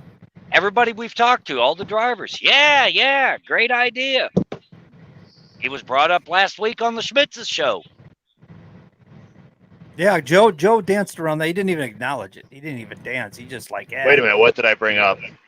Joe, Greg brought up about drivers of every sector of the trucking industry need to be heard and yada yada. What he's talking about is for a long time I've been trying to put an advisory committee together, and I've contacted Elaine Chow on numerous occasions about it. I've contacted the FMCSA and spoke to Bill Mahorny a little bit about it, and we talked to Senator Braun about it. Senator Braun just loved it. I've also contacted my own U.S. senator, and they're waiting right now to see what Senator Braun gets for a response. They don't want to double down and spin their wheels. So we got this whole thing there presented to Elaine Chow. We know she's aware of it, yet there's no response from her about it. And this is the sort of thing that's going to change the industry. This is the sort of thing where we can have everybody from every sector of the industry have a voice in the regulatory process and bring something to the table, so we can get away from what we were just talking about earlier, Lee, with the certain percentages they have to lose every time they make a regulation. Yeah, Lisa, look at this load. But we Please. did put a stipulation on it, John. What's that? No ATA. Well, nobody wants the ATA, for Christ's sake. They're That's 85 years old and they're not getting along very well. The arm, the other piece. I don't think Elaine and Chris like that. That arm. Well, I just don't think Elaine Chow, she has her own agenda. I don't think she's really too interested, like I said, putting something together that may actually be effectual and work. Oh, sorry. We were looking at a guy that I would have to bet he's overweight running. I was going to tell you to pick up your cell phone and show us what you're talking about for a second there. Well, he's Like, got a we're missing counterweight out. from a 345. They're 26 to 30, depending on the year or the model. And then he's got the long stick and the other stick. And I'm just, in my mind, I've hauled the long stick and I've hauled the short stick, but you can't put the counterweight with them.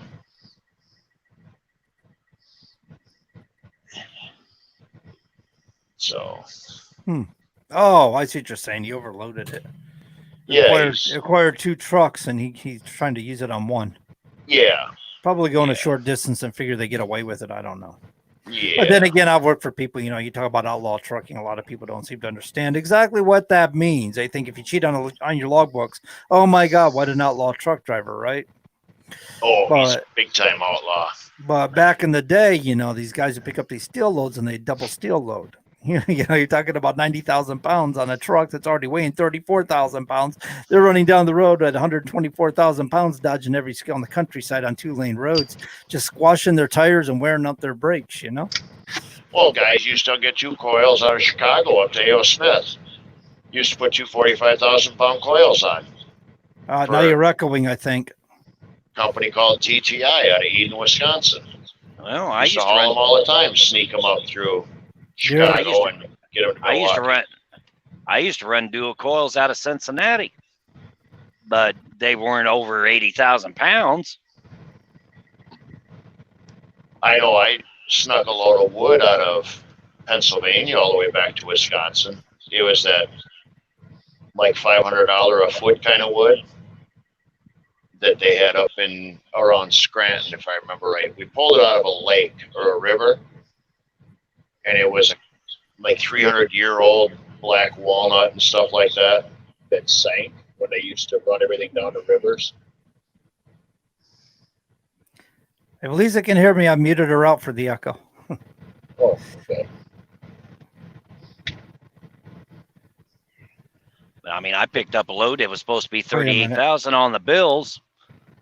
I go to hit the scale house I go to hit the damn portables or hit a scale house somewhere to see what I'm weighing out.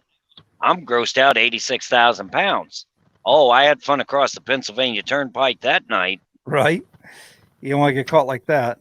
Better unmute this, I think. I don't know what's going on. Is that better with the echo? I think so. Okay. But yeah, they nope, it came back. No, it came back. I don't know. I can just mute out the mic if she's done. If she don't want to talk or be on it anymore, I just mute out her mic. That's all. Well, if you mute out her mic, then you mute me because I have her headset. Oh, then let me mute out your mic. Yeah, mute out mine. How about now? I don't know.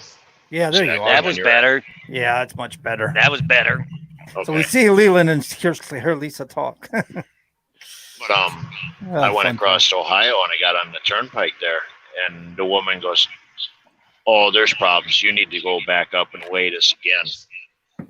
Well, all right. So I backed up and I come back across it, and she's like, "There's something wrong." She says, "You're pushing 160,000." And I said, "I can't be." And I showed her a scale thing from a load I took out east, and it had me at 81,000. I said, "This is all the heavier I am." "Oh, okay, go ahead."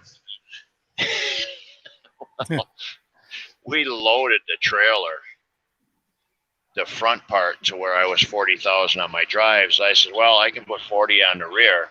I said, "So just load the back of the trailer like the front." "Yeah, wrong. Big mistake." I was loaded with wet logs from front to back and snuck them all the way back to Wisconsin. Leland was outlaw trucking. And he didn't have to drive for Swift. Nope. Swift don't outlaw. They're just careless. That's all. Oh, yeah. They do everything by the book. So, John, the few minutes we got left, what are you and Todd going to talk about tomorrow? Oh, we're just mainly, I think Todd's biggest thing was to talk about this insurance proposal, and we'll just feel him out, see what's on his mind, and different things he might have thoughts about. Okay. Just kind of general stuff, I think. A lot of times, it's just how I roll. I let the guests, because they have things on their mind, when they come on. Like the senators and stuff, they already have things on their mind, and they just, first thing you do is just ask them, tell us a little bit about yourself, give some background, boom. All of a sudden, things just start rolling. You're letting the show just work itself out. And that's a lot of the reasons right there why I'd like for you and I, when we let them have their time before they start getting questions hammered to them, let them speak what they had to. James White was very good about that. He had a lot of good responses. Yeah. So Kim I Coleman looked talked at to- the money of it. She Go looked ahead. at the money of it. Kim Coleman looked at the money of it. She seen where that was coming. And Senator Mastriano pretty much said that, well, yeah, that's one of them laws again. So I have a question for you, Sean. I talked to John earlier this week. I guess it was like Tuesday or Wednesday. Maybe it was Wednesday, Thursday. I heard you had a conversation, but he didn't say what. Yeah, did you get a chance to look at our Facebook page from, I guess it would have been Monday? No, I can't. I'd be lying if I said I did. Okay. You probably should go take a look at that, and I'll be expecting a phone call after the fact. John knows what I'm talking about. Okay, did I get thrown under the bus? Sean's getting concerned. No. Okay. No, just go take a look at our Facebook page, and then I would assume you'll be calling me back after this. It would be a Monday post. Okay. I will do that, sir. As soon as we get off the air, I will go do that. Yeah. I didn't know if Addie tried to throw me under the bus or what. No, speaking of Addie, I'm going to try not to do this. I am really. You got 10 minutes left. Go for it, Leland. How in the fuck can you come up with an organization and call it UTA and do interviews with somebody, and then she sits there and says, "Oh, the Green Book? I don't even have one of them. I've never looked at one of them." But she owns a trucking company. She owns one truck, just like Lisa. Her husband drives it. But she owns a truck. Right. Anybody that owns a truck is supposed to have a big Green Book from the DOT.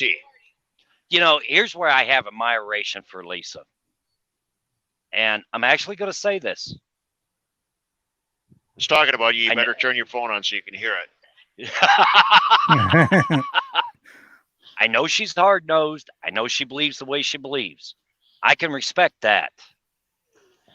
That I respect. Yeah. Because she believes in the way she believes.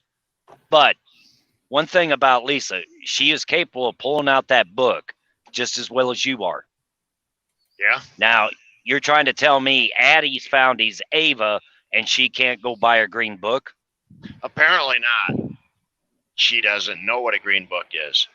And then now she goes back and what, Lisa? Yeah, she's not registered to vote, but yet she's calling all these congressmen and senators from her state. Well, if I was a congressman or a senator from the state of Missouri, where I think she's from, and you called me and wanted my help, my first words would be, are you a registered voter? If you're not a voter, I'm not representing you. So piss off. If you don't vote, you don't have a right to bitch about anything. You don't have the right to ask these people that represent you for anything if you don't vote, because they don't work for you. Maybe First I'm of all, backwards on that theory. We got us a caller, by the way. First of all, I'd like to respond to that, though, real quick. Because, first of all, I've always been an independent. I know where Leland's coming from, and I'm not going to bash him for this, because he's right. But what I also say is this. I call who I call because I know there's another man on the end of this microphone that can give the questions out that's needed. Right. I don't have a problem with anybody calling any congressman or senator. I am not opposed to that, unlike certain people we know that live in North Carolina that feel that you should only call your representatives. Bullshit. That's not right, Leland. That's not right. Yes, it is. We do interstate commerce in every state. The state of Nebraska gets income from me because I buy fuel here, I buy food here, I buy products here. So I have every right to talk to any congressman or senator from Nebraska. Do they have to listen to me? Not really. But at least I feel better. I do vote in my state, but I spend money in every state. So in my mind, anybody that does that has the right to talk to these people. But if you don't even vote, You ain't got no right to bitch about anything. You have a right to talk to those people, whether you're a voter or not, whether you live in the state or not, as long as the representative or senator is willing to entertain a conversation with you. As long as they want to entertain it. That's exactly right. Hey, we got a caller on the line. Uh-oh.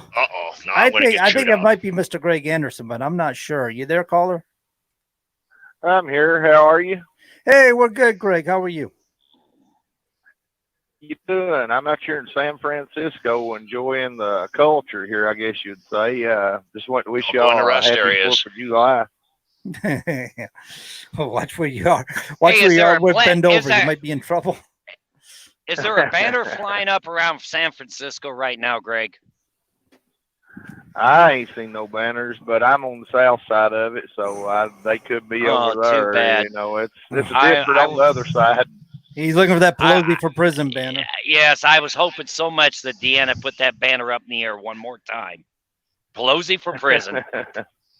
Arlene Bennett would have been proud. Yeah. So how you guys doing today? How's We everybody were doing? doing Lisa, good. I Lee, was on a John? roll of pissing and moaning, and then you called. You know, Lee, he's not happy unless he's pissing and moaning, and he was doing a good job of it, Greg. As you heard. Yeah, I heard it. Yes. You know That's the not thing right, about it, Leland. you know, Well, I'll add more to it while Greg is still listening. They don't like the way things are done with these groups, so they think they know more than any group, and then they start their own group and want to be transparent and say they're 100% transparent on everything. Well, okay, be transparent then, Charles. How much are you getting paid to sit there?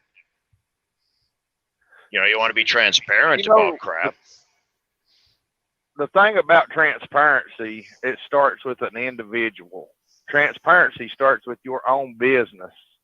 You know, I can choose to haul for whatever rate I so choose for. So if I take that load, I really don't have a gripe. I mean, a lot of people probably don't like when I say that, but transparency starts with your own business. Open your own books up, look in the mirror, and start with yourself before you start telling others you're going to be transparent or whatever. Are you doing what you say you're doing? Are you practicing what you're preaching? Are you talking about it and not being about it? I mean, there's so many issues. To me, each individual needs to fix themselves before they say they represent an industry. You know, that's my personal feelings on that. That's why I say I represent myself. I don't represent anybody but me. Right. I've got issues. My wife will admit that. Silence. The peanut gallery's quiet on that one. Hey, we haven't done peanut gallery in a long time. But We do. We just do it in spurts. Nobody jumped on that. I said I have issues, and not a word is said. Well, you're talking to the resident asshole here. I mean, I got my own theme song and everything. What do you want?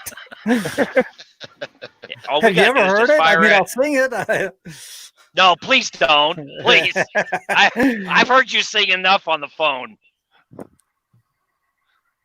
I keep trying to get you to play Jimmy Buffett, and you won't do it. Yeah. I hear Jimmy Buffett when I have breakfast every day.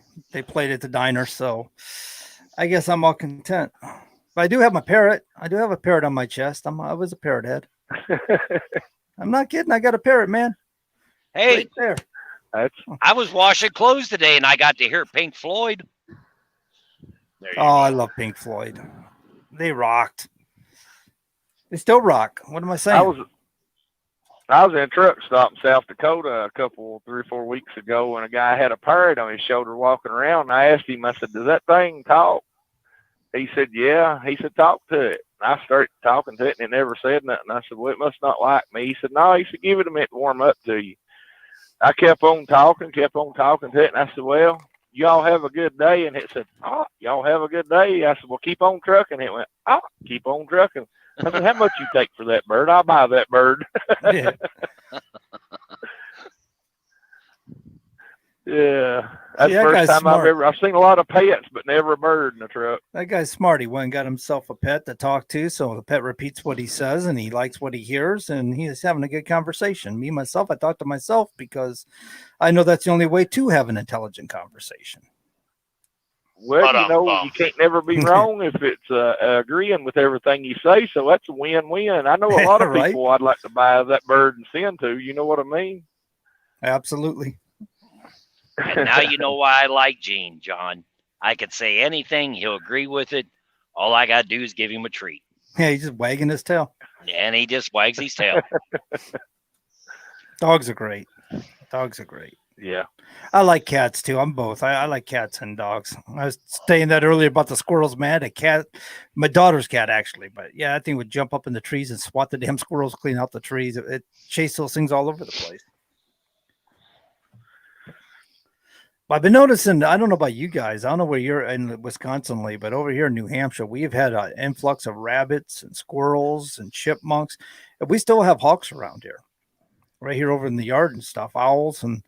But it's just been so much growth of these squirrels and chipmunks and rabbits lately. It's because they're taking their land back. Right? They're breeding well here. I don't know what it is. For a while there, the chipmunk just flat out disappeared. But then again, I don't have cats anymore. Well, the one chipmunk I got when I ran around and I threw the garden hose in the hole, waiting for it to fill up. I'll bet the garden hose ran 5 minutes before the chipmunk come out the other end. And the dog nailed her as soon as she come out. Well, that was the mother. And looking at her belly, she was feeding 8 youngins. Well, then the next morning we got the male, but I got 7 other ones. So there's one little bastard running around somewhere yet. So they're breeding like rabbits. They do. He's going to be like Bill Murray now, John. Yeah. Well, they do make a mess of things. They tear up your yard. They tear up stuff. They get into everything. They get into your car. If you leave your car set, they're nesting inside your car in places. They just tear everything all to hell. He's going to be like Bill Murray now. And God help you if you ever get them in the house. Once they get in your attic and stuff, it's miserable. I was shooting them with the shotgun first, and my dad started giving me shit. He's like, really? You're using a shotgun for them? Was there anything left? I mean, like a leg, a little stubby tail, or what?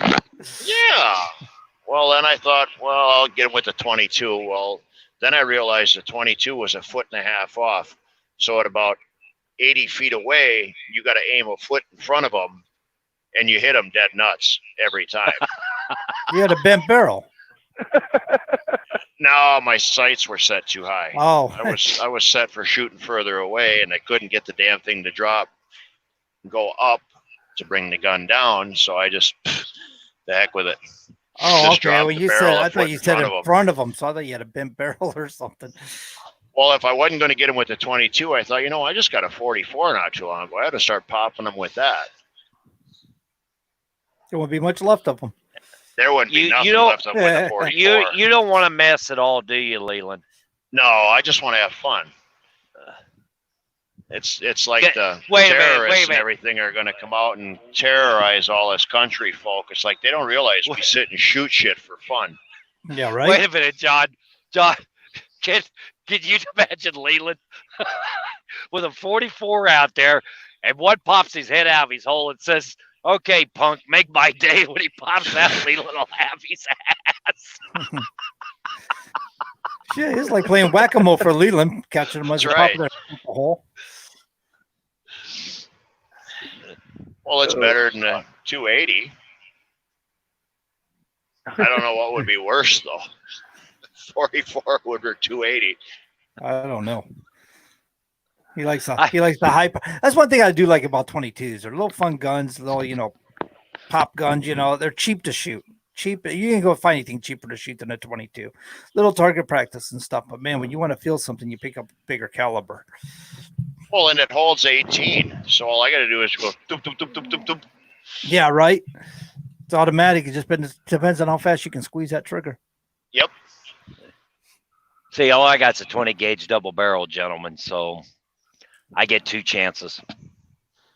I got a 12 gauge side by side, and it's old enough I can pull them both at the same time. Well, I could pull mine at the same time, but by God, you better be ready. Yeah. Hey, nothing like seeing somebody get ready to squeeze a trigger on a 12 gauge and not butt it up to his shoulder. Talk about getting punched. They're rubbing their shoulder. They done dropped the gun and ow, ow, ow. Well, I made some loads a few years ago, and I accidentally pulled both triggers at one time, and I had a flame come out of the end of barrels, a foot on each side, and I'm just rubbing my shoulder. I'm like, son of a bitch. And Lisa goes, what? I said, I just realized you can pull both triggers at once. I said, that's no good. Yeah, I can imagine both at once has really got some kick. You know, I remember we were growing up on the campground. We had a rifle range, and it was actually, you shot into the spill pile. Yep. Because at one time that campground used to be nothing but coal mining. Well, AMAX and Peabody didn't have to reclaim the land back then, so they just let the pits fill up with water, and then they stocked them with fish. There's some damn good-looking fish come out of them strip pits. Yeah. With Dad and I went up to the rifle range one night, and I got cute and pulled one of Leland's tricks. Only I was about 12 years old, and I found out real quick why you don't pull both barrels. Yeah. He's picking yourself up off the ground, wasn't you?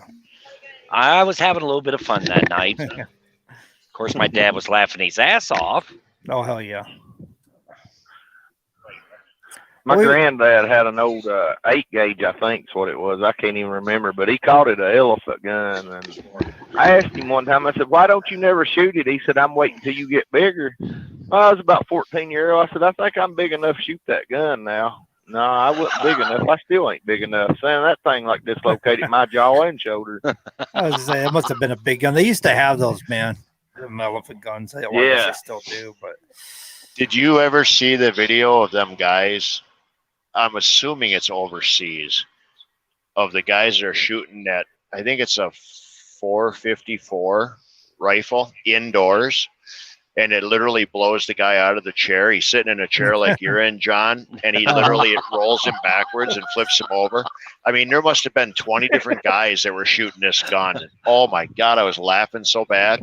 One guy shot it, and they kept telling him to have it hard against his shoulder. And he shot it, and it scared him so bad. I mean, the gun went flying up in the air. He took off running. It was hilarious video. Yeah, I want to say it's like a 454. You don't even have to have the big guns. You see these guys, first-time shooters or something, they got compilations where they're shooting guns and the gun goes flying out of their hands. And yeah. Did you see the little girl? She must have been between 12 and 14. And some reporter was talking about how he shot a gun and it scared the hell out of him. And oh my God, he's got PTSD. And she goes, PTSD, really? This is the round you shot. And this is the round I'm about to shoot. She's carrying on with all this bap stuff. And she's looking and grinning. I don't know. I seen Kim Coleman's pattern the other day. Yeah, she was keeping them nice and tight. Yeah, I seen her pattern the other day. She was at Legacy there at Salt Lake. Now, my uncle used to be the president up at Magda. I never told Kim that. But, yeah, she was actually doing pretty good. I like to go to the gun range. It just gets pricey. Time when you pay for the lane and buy all the ammo and stuff, you walk out of there and you're kind of rubbing your wallet in pain. You know, you're like, "What the hell, dude? How much should I spend?"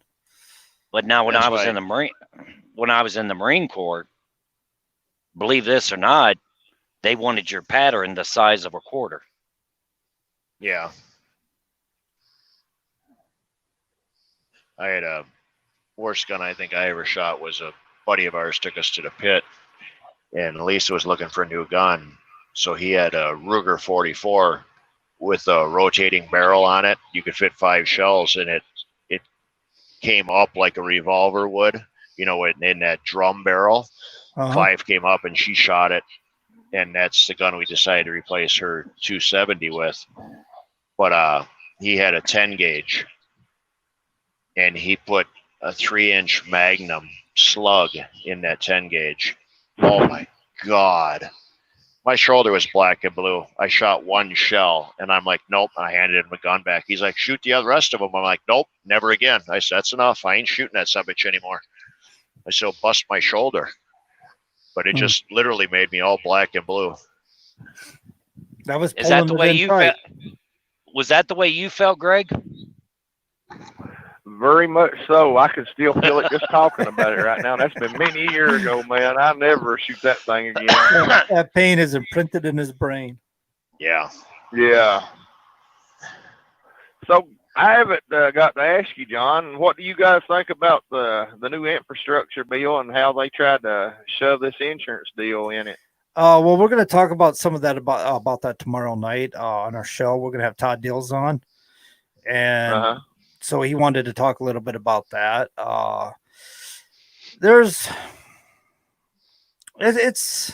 It's kind of hard when in a lot of ways. I had one guy tell me, well, the way I factor in it's going to cost me 6 cents a mile more to run in order to cover the cost, the increased cost. And my thoughts are that doesn't sound terribly high, but yet it may as well be 60 cents a mile when you can't get the increase. Right. So I don't know. There's a lot of different factors to it. Here's the problem I got with it is the cost of living. They had to go put that language in there, cost of living increase. Where is their cost of living? We're hauling, well, I'm not, but a lot of people are hauling for rates that's back in the 80s, where's the cost of living for the trucker? Every burdensome, every mandate, every rule is costing myself money. I mean, I can show for the last years is where it's money going out, but we're not getting no cost of living increase for the owner operator. And that's where we should do like Mike Moon says and shut down. And I disagree with this 3-day theory. And this weekend is a good example of that. Everybody has got this mentality, if we just shut down for 3 days, 3 days would shut this country down. No, it won't. People are shut down. Businesses are shut down right now. Friday, Saturday, Sunday. Some are even shut on Monday. That's 4 days. No, they prepare for that, Lee. They prepare for that ahead of time because they're counting on it. Okay, that's number one in that. And the other thing is most trucking companies will keep running at least at 25% capacity to make sure things are being stocked. Our issue with the shutdown is we got almost 4 million truck drivers in this country. They can't seem to agree. Almost 50% of them are wrapped up in the ATA companies. The ATA companies aren't going to do shit. But that's to benefit. If you want to have a real trucker shutdown and you got 50%, meaning the small independent carriers, then the mega carriers would keep the essentials going. They're the ones who are going to keep the fuel going. They're going to keep the medicines going. They're going to keep the food supplies up because you can't really shut down and do that to people. You don't want to. None of us want to do that. We just want to do enough affect enough. If we were to do a shutdown, we'd want to affect the economy enough to wake businesses up and say, look, enough's enough with this. Fix it. Take care of it. Do what you got to do. I don't want to shut down, but how else are you going to get their attention? Been shut down for 3 days. Yeah, we've been shut down for 3 days. Yeah, right. I don't know. I've shut down for a whole year. I mean, basically, I just walked away with, in 2015 when the trucking, I had a boss man that was putting ELDs in trucks. And I said, if you want to see the last of me, you see my taillights going east or west out of here, you'll never see me again. You put an ELD in this truck. I had him so worked up. One time I walked into the shop and somebody said, I don't know what you've been saying to old Forrest, but he's in this shop and he's yelling and screaming, John Grosvenor's truck will be the last truck in this fleet to get an ELD. But I just had enough with the whole ELD coming up at us. And I just said, I had enough, man. I'm sitting out here. I'm worried about this stuff. I'm getting depressed. I don't want to do it anymore. And I just walked away for a year. I went and cooked food. Just had enough. Well, it's going to come to the point, or it's getting to the point now where people are losing more and more. And I don't think going to the White House is the answer. I think we just start parking every truck all the way along the mall, on the mall. And I guess I might have to put this sumbitch in the pond. Well, yeah, that was shutdown. Yeah, that was suggested. That was suggested. You put a tractor in the pond and you'll get their attention. I think really, if you stop and think about it, we've been at this for 3 years. And we're organized chaos is what we've been. But we've been at this for 3 years, and we really have gotten their attention, and we have wakened them up. And doing things like Sean and I and our part of it. We've done a pretty great deal of good, just what we do here on this show. Yeah. Reaching out to people. We've utilized the show to our advantage to get people to listen. Other people have too.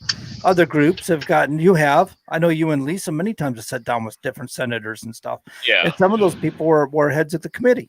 transportation committee. You know, Deb For some Fisher. reason, we can't get past Thune. Fucking Thune's got a lot of pull up there for some reason. And Which one? John Thune. He's head of what is it, the He's House Transportation Committee? Yeah, in the House. Senator. He's He not has a- got is a he lot Senate? of Okay, freaking pull. oh. He's South Dakota. Oh no, he's head of the he's head of the committee. He's not the subcommittee. He's the committee. I think Deb Fisher's head of the subcommittee, Transportation and Safety.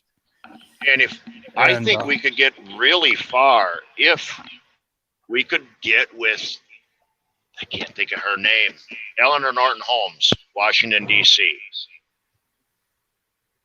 She's Congress, Lisa? Congress or Senate? Lisa. Is Eleanor Norton Holmes Congresswoman? Yes. She's Washington, D.C. She's the one that asked at them committees where Mike Landis sat there, and she point blank asked ATA, OOIDA, and everybody there, why in the 20 years that FMCA has been in business, why nothing is getting better? Why are the crashes not going down? Why are the deaths not going down? We've tried calling and calling and calling, and I think if we could get a hold of her, I think she would be one to listen, because she's pretty high ranking in them committees she's on. And a guy might What was have the name pull. again, Leland? Eleanor Norton Holmes. Okay. I remember that. I remember watching that. That was quite some She time also, ago, when a year ago. the ELDs and everything first came out, she wrote an article in the Trucker Rag. I forget which one it is, but it's the one that you see at truck stops all the time. The Trucker. She was questioning everything that back then as to why they were doing what they were doing with the ELD. She questions everything and wants to know why things aren't getting better, and nobody can give her a response. And I think she just gets overrode by the idiots that baffle her with bullshit. Well, have you noticed they aren't offering the solutions? Nobody's giving them any answers, dude. I know. Nobody, even the ATA. You know why? Because they don't want to give them the real answers, because they don't want real answers. They want to suit an agenda. Look, they're making money off this ELD. They're making tons of money off it. They're making tons of money off this ELD. You figure some of these trucking companies are probably invested in this. They know they were going to use it anyway. Now they got all the little guys roped up into it. So now they're going to sit there and make money off the little guys in the process. Well, they're bleeding them dry because they also run some of the biggest brokerage houses. But I think she would be a good one to get a hold of. We had contacted her office after that one hearing, and her aide said that she would entertain letters from anybody for 2 weeks that could be added to what was all said. But we can't never get further than that. John, I'm hearing we need the Sean touch. The Sean touch. Sean That's has what for getting that's hold what of the John- right people. That's what John calls it. I think she would be very beneficial.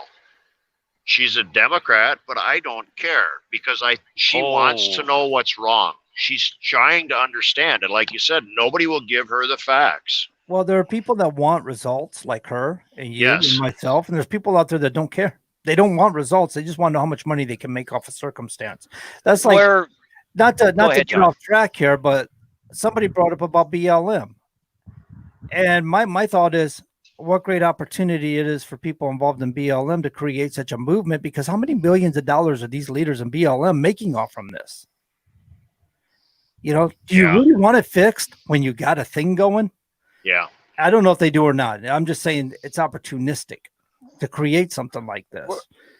Well, it's obvious. It's obvious, John. They have business. I mean, they buy stock in electronic companies. They got inside information, what's going on. I mean, let's just be honest. The prosperity for congressmen and senators is astronomical. And that's the problem with every industry in America right now, is these career politicians has been lobbied by these big brokerage houses, been big business, big shippers, whatever, in the produce, whatever it is, the cattlemen's. Every industry has lobbyists up there that it's fair to say they get donations to their campaign funds, which is public record. I mean, let's just be honest. It's the money. The money is the root of all this problem. You know, is voting all them out a good thing? I think personally it is. Get rid of this career politician stigma that we have. To me, I think that would be a starting point. But then, you know, you give a few years and the new ones go in, and you need to get rid of them 4 to 8 years, because before you know it, they're going to make this connection. That's just like in this fight. You know, I started out just talking to us, Facebook people. And then I got a connection here with an aide, a connection there. I found myself in the meeting with the congressman, the senators. It's about the connections you make. But the thing I see, that I don't have a check to offer them. And many of these organizations are not addressing paying for campaign donations and stuff. And to realistically look what the ATA does. You know, when are we going to take a note from her enemy? Look what they're doing, guys. It works. They're not forming 50 more organizations. They back one organization that's embedded up there. I mean, at what point are we going to figure this out? If the writing's on the wall, the problem I see is everybody wants this immediate gratification. It doesn't work And that then way they get because too many aggravated people with- are not involved in they get- DC that know how it works. Right, that's the problem. And when you try, and I've noticed since I've got involved and learned how it works, when I try to explain this to certain people and people that I've been affiliated with over the years, they look at me and said, well, it can be fixed simple, just shut them down. You know, I can't sit here and argue that, because we don't know if it would fix it or not. It's so far gone. I couldn't be 100% honest with myself to say, if all owner operator shut down, it would fix it. I don't even know if that would fix it, to be honest. I don't think it would. Well, you know, I'm just interesting being honest. enough, look at BLM right now. They have rioted in the streets. They have broken monuments. They have tore down statues. They spray painted almost everything. They set a church on fire. They set buildings on fire. They beat up people. People have died from this movement right now. And right now we have corporate America. NFL's pandering to them. How many corporations are pandering to them right now? How many U.S. senators, how many U.S. congresspersons are pandering? Rightfully, they should give them the finger and say, no, we don't cater to poor behavior. They should just send them packing. We in the trucking industry for 3 years now have discussed this among ourselves, Greg. You and I have had these discussions. I've had these discussions with Chuck Biddles when he was talking about shutting down. We've all had these discussions. Yeah. Should we shut down? Should we shut down interstate? Should we do this? Should we do that? And what's the worst thing we do? A slow roll. And we do it within legal means. And our thoughts are, we don't want to scare the general public. We don't want to threaten the general public. And we're true-blooded Americans, red-blooded Americans. We love our country. We don't trust our government. Yeah. We love our country. We don't want to break up monuments. We don't want to tear things up. That's because it's not into any of us on this show or anybody that's listening that agrees with all this. Because we were raised, that's not the way to do it. Well, we're adults. It is your right. We're not petulant children. And your responsibility to question the government. Should always question authority. Yes. Yeah. Well, look at May, for instance, up there on the streets 21 days. When we left there, the streets was probably cleaner, honestly, than the day before they got there. I mean, it was immaculate.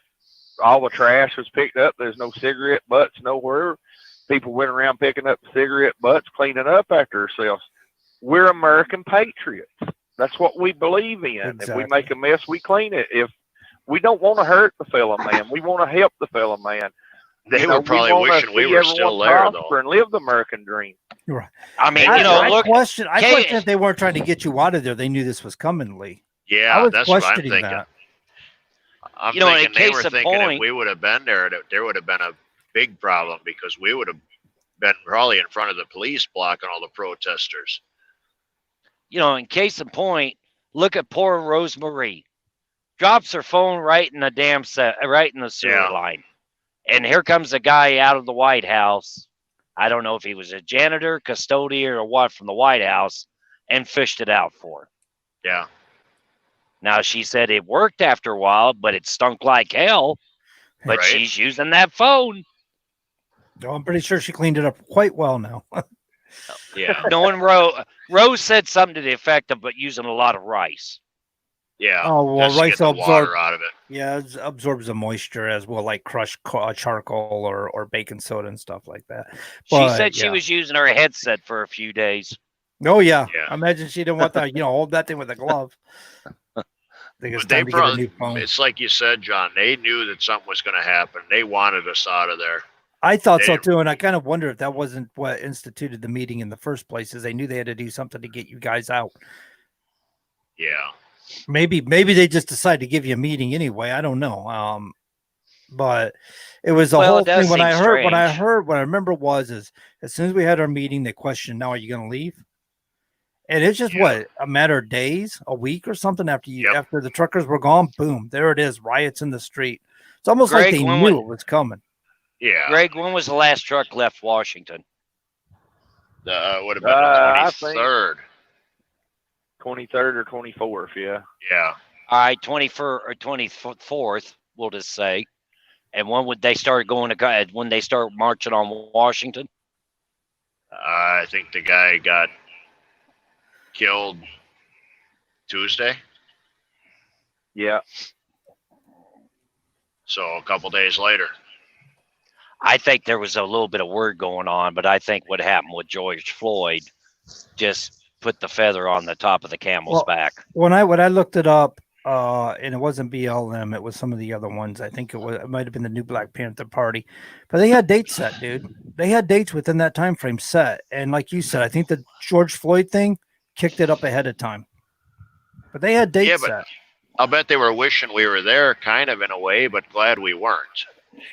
A lot of it's law twofold. enforcement don't want citizens involved because it confuses things, and they don't know who's the good guys, who's the bad guys, and it puts them on edge. We'd have been all the guys there with cheater pipes. Yeah, right. Tire thumpers out there. Yeah.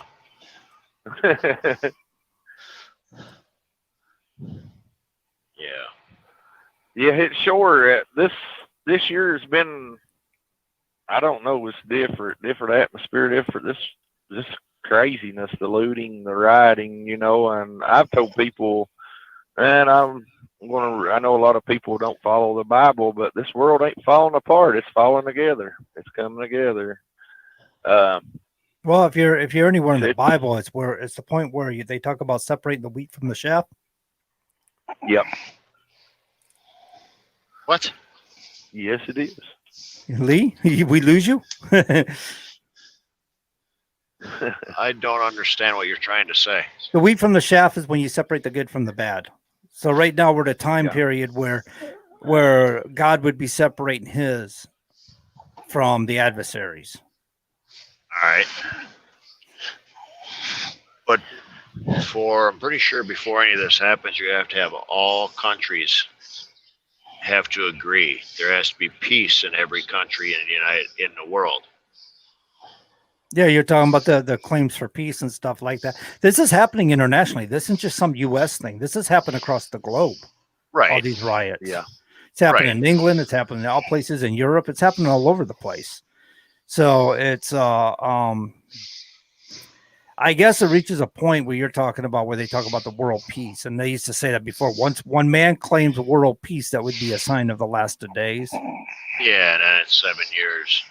Well, the 7-year tribulation that goes with that Yeah. whole kind of. I read I enjoyed the Left Behind series. Tim LaHaye and Jerry B. Jenkins. I don't know if you guys read those books, but Nope.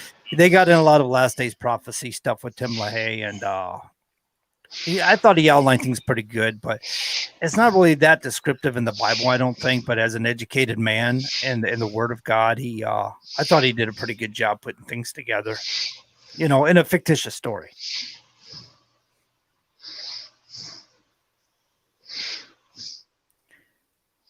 I hear the heavy breathing. Who's doing the exercises? Greg, you exercising? Nope, it ain't me. Trust me. It's Sean. He was trying to get I his got- pants on. I got my was exercise not. walking up down the streets this morning, looking at all the history and the different culture that I'm not accustomed to. I thought maybe Greg got to look at Deanna Lorraine out there. You got to. Yeah, right. Hey, you get a chance to meet her. She's a pretty interesting person. I'll tell you what. Yeah. She's a character.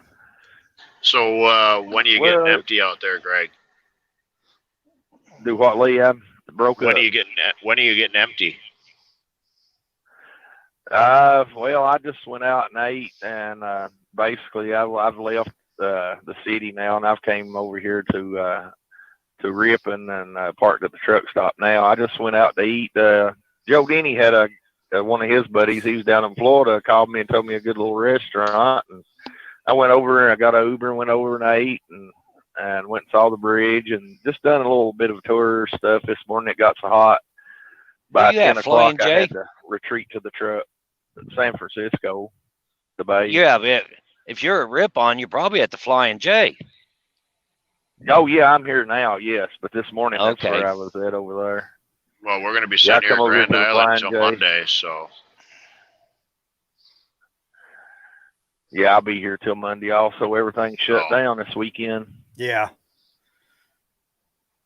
right. What are you gonna Yeah, do? Right? it's interesting. You know, that's the first time I've delivered out there several times over the years, but that's the first time I've got to explore any. You know, get out and check out the stuff, and it's pretty neat. You know, it was good to do. I wish it hadn't got so hot so quick where I could have seen some more stuff, but it's pretty neat.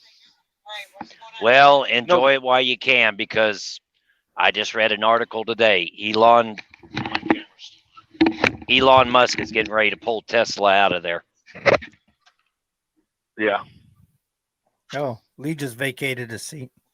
That's because he's going in. You're going in? He's going in. You have me until he gets back. Ah. Well, I'm kind of One thinking is we've just been as good as the other.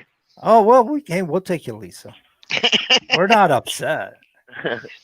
I answer his phone more than he does, I think. Oh, you were playing secretary earlier when I called. Yep. But yeah, I'm kind of thinking we're getting to the end of this, guys. It's been 2.5 hours, and I got about a half hour left on Spreaker anyway, I guess, if you want to go the whole extra half hour, but I'm getting saddle sore here. Yeah, no, it's fine. Whatever you want. We're good. Anybody else got anything they want to say or talk about or share real quick? Maybe in the light of being the 4th of July, Independence Day, or I had trivia and everything pulled up here too, but we just kind of rolled along doing our own thing, and which is good. All I can say is if you're playing with fireworks tonight, you all know the drill.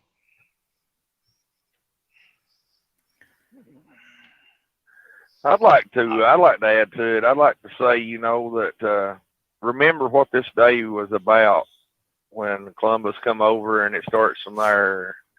You know, America has been a great country for many, many years, and people need to focus and try to sustain the way of life that I grew up in. I know it's deteriorating at a rapid pace, but America, the land, is still here, and we are the people, and we need to start acting like the people did back when they fought for what was right and fought against what was wrong. And we need more people fighting for what's right now than ever.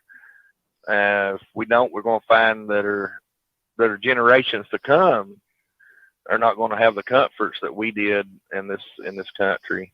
And that's just totally my opinion, of course, but I've seen so much change just in the last 3 years. It's scary where it seems to be heading. You know, I'm pretty sure a blind man can see the writing on the wall here if people don't stand up and start exercising their power, you know, as we the people, and stand up for the constitutional rights God give us. This country's going to take a change. You know, were you a Trump fan or not? You know, one thing I like about Trump is he keeps God in the center, and he seems to truly have old school values to this country.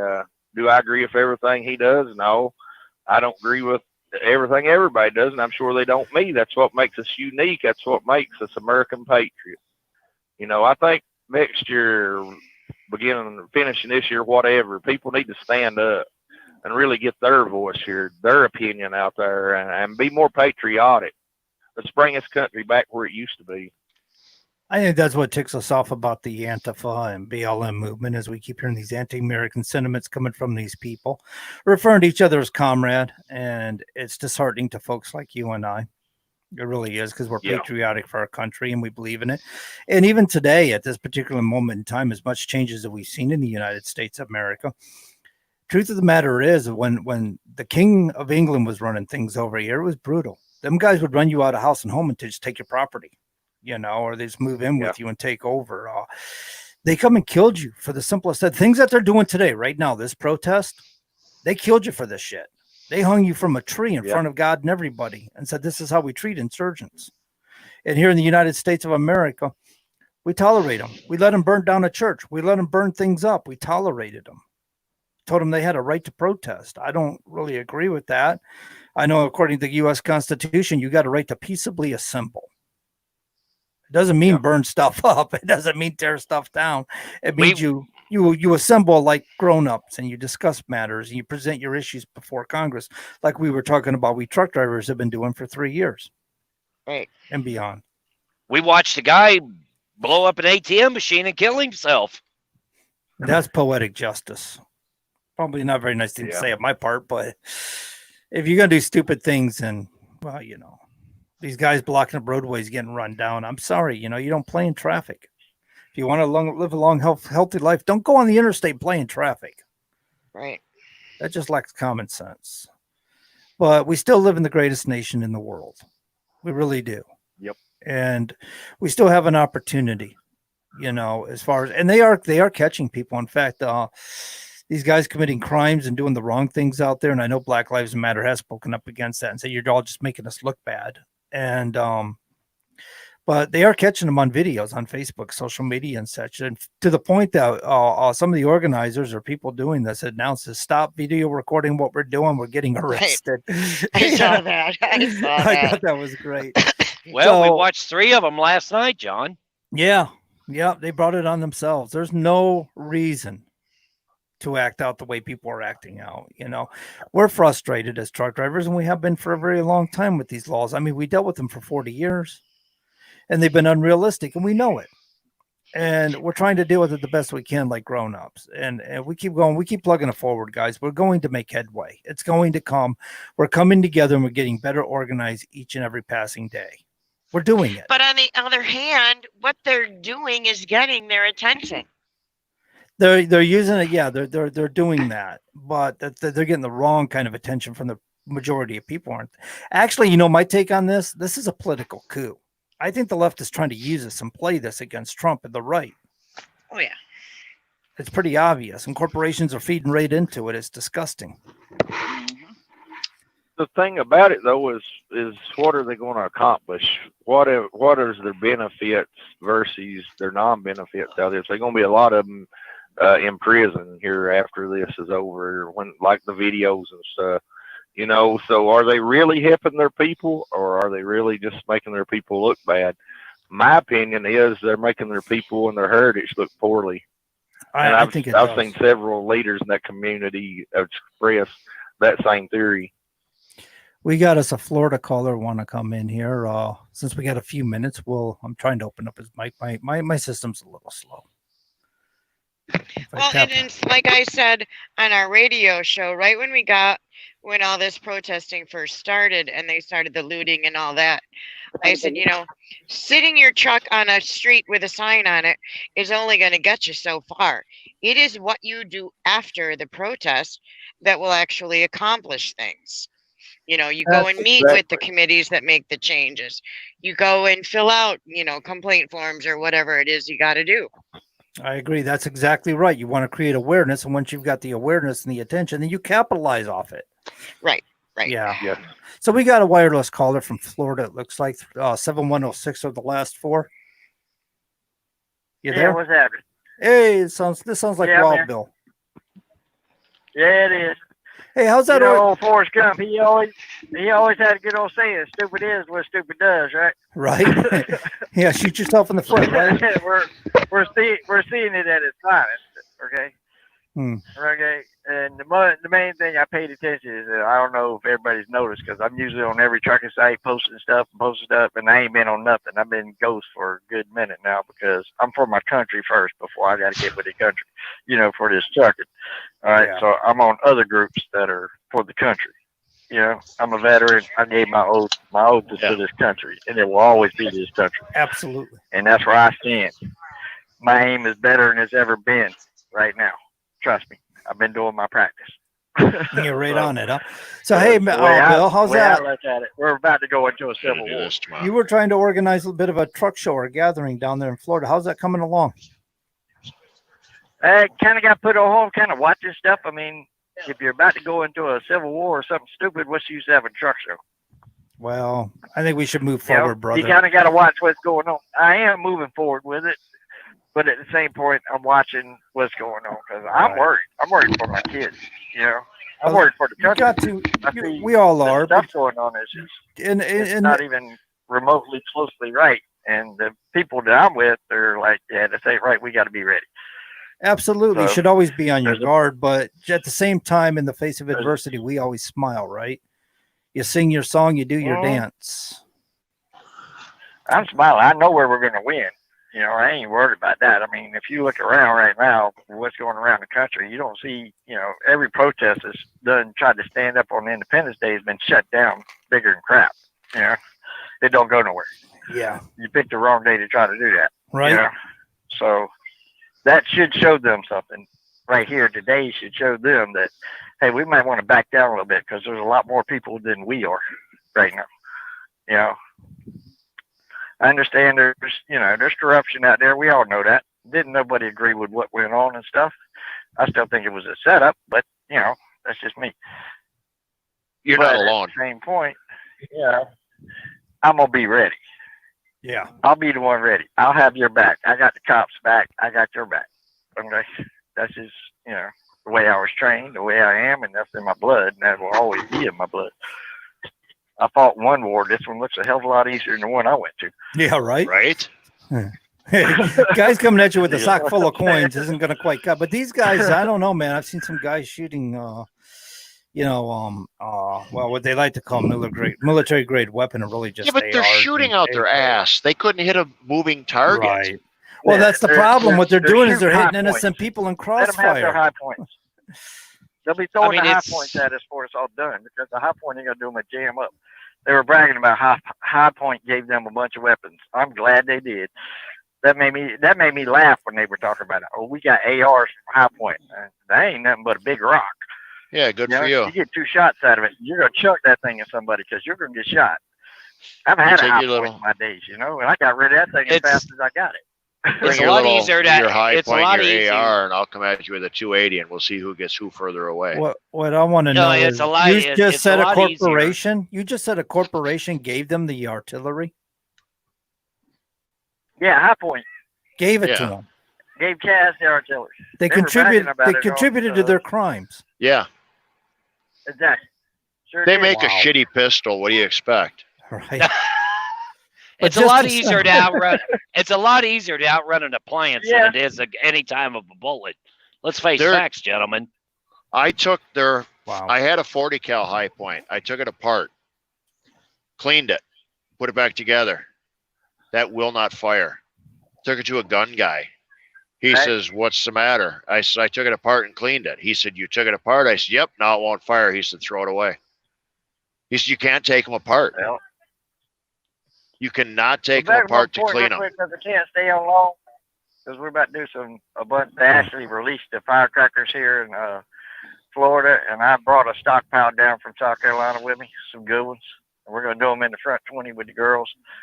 But my truck show, I still want it to go on. I'm looking around October 9th through like the 11th, and I still want to do it for Truckers Final Mile. I'm still trying to get some stuff together. I'm working on some sponsors. I got a couple trucking companies down here just looking at sponsoring it, and I got a couple businesses ready to sponsor. I just got some more I got to get together. I still need some help. Anybody down here in Florida wants to help out, hey, call me.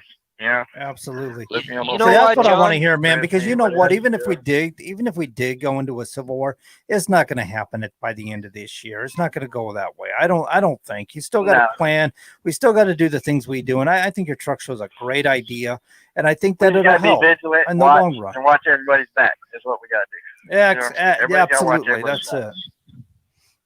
You know, if you're a gun holder, you need to make sure that you're watching everybody's back. You know, as long as you're legal, hey, make sure you got a video. Something is on Just like Sean's they mind. The faster things go back to normal with truck shows and people with everyday life, the faster this will all be history. Well, you got to enjoy life while you got Yeah. it. And it goes quick. It goes quick. It goes fast. My truck, We my can't let truck's these guys parked right stop now. us. I mean, it's pretty much in retirement. I'm already working on. I got government money coming from SBA, and it's helping me build my other business up a little bit harder. You know, I'm keeping my truck because I want to use it for my other business. You know, basically a non-hire truck. I go get my own stuff and just keep it within my business. You know, Right. I ain't making no money. I look out there, I got companies out the yin yang trying to hire me for crap money, and it's like, I ain't running for that. Sorry, I can't do it. Been on operator too long.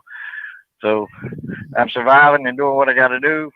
I'm still surviving. Good Lord takes care of me, and you know, I see it happening. You know, I've been driving a long time, so if I retire a little bit and just keep it on a part-time deal of having to drive, it ain't gonna bother me none. You know, my truck's still here. She paid for it. I ain't got to worry about it. Ain't nobody taking it.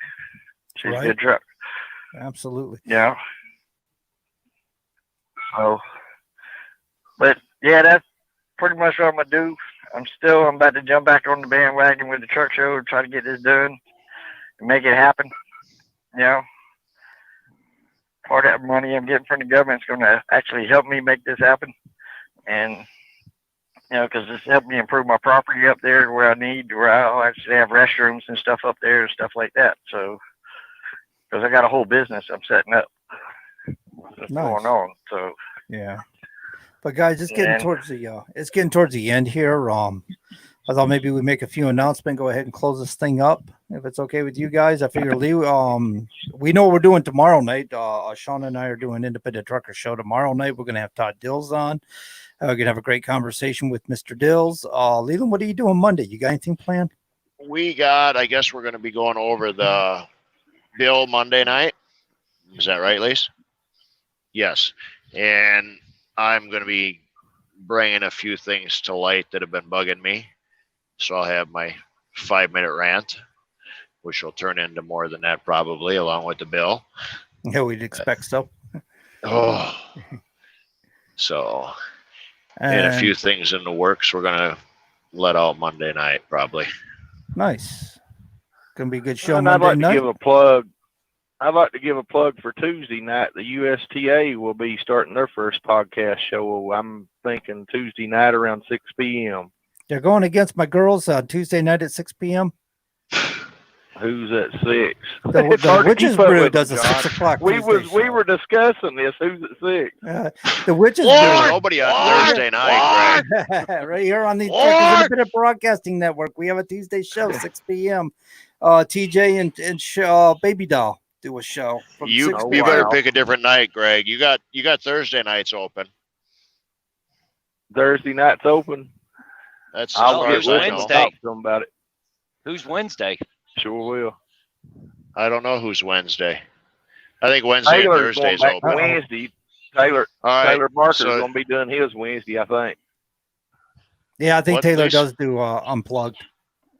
Oh, Thursday's Lana. Well, you could do it Thursday. Somebody more important. Boom. Oh, yeah, because I'll get with them and let When- them know when- that we was talking about it. Wednesday, he Taylor's probably going head to head over with Gear Jammer. So Side note: Dave's father passed today. Dave, who? Macaulay. Oh, did he?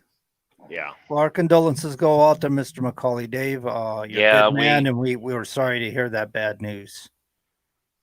Yeah, we'll be praying for him and his family also. Yeah. I haven't talked to Dave for a while, but condolences go out. Absolutely. All right. So yeah, Tuesday night, Greg, we do have the Witches Brew. TJ and Baby Down, they are going to have a constitutionalist on. So we're expecting that's going to be a nice, good educational show for them. And that ends at 8:00. So if you'd like to coordinate on times, I mean, after 8:00 would be an awesome time. And we don't mind passing along the baton. You know what I mean? We'll make an announcement and stuff and let people know you're there and you're going live. Well, and don't forget Sunday nights. We'll get with them and see what we can do. Don't forget now, Sunday nights we pass the baton off to the driver's side.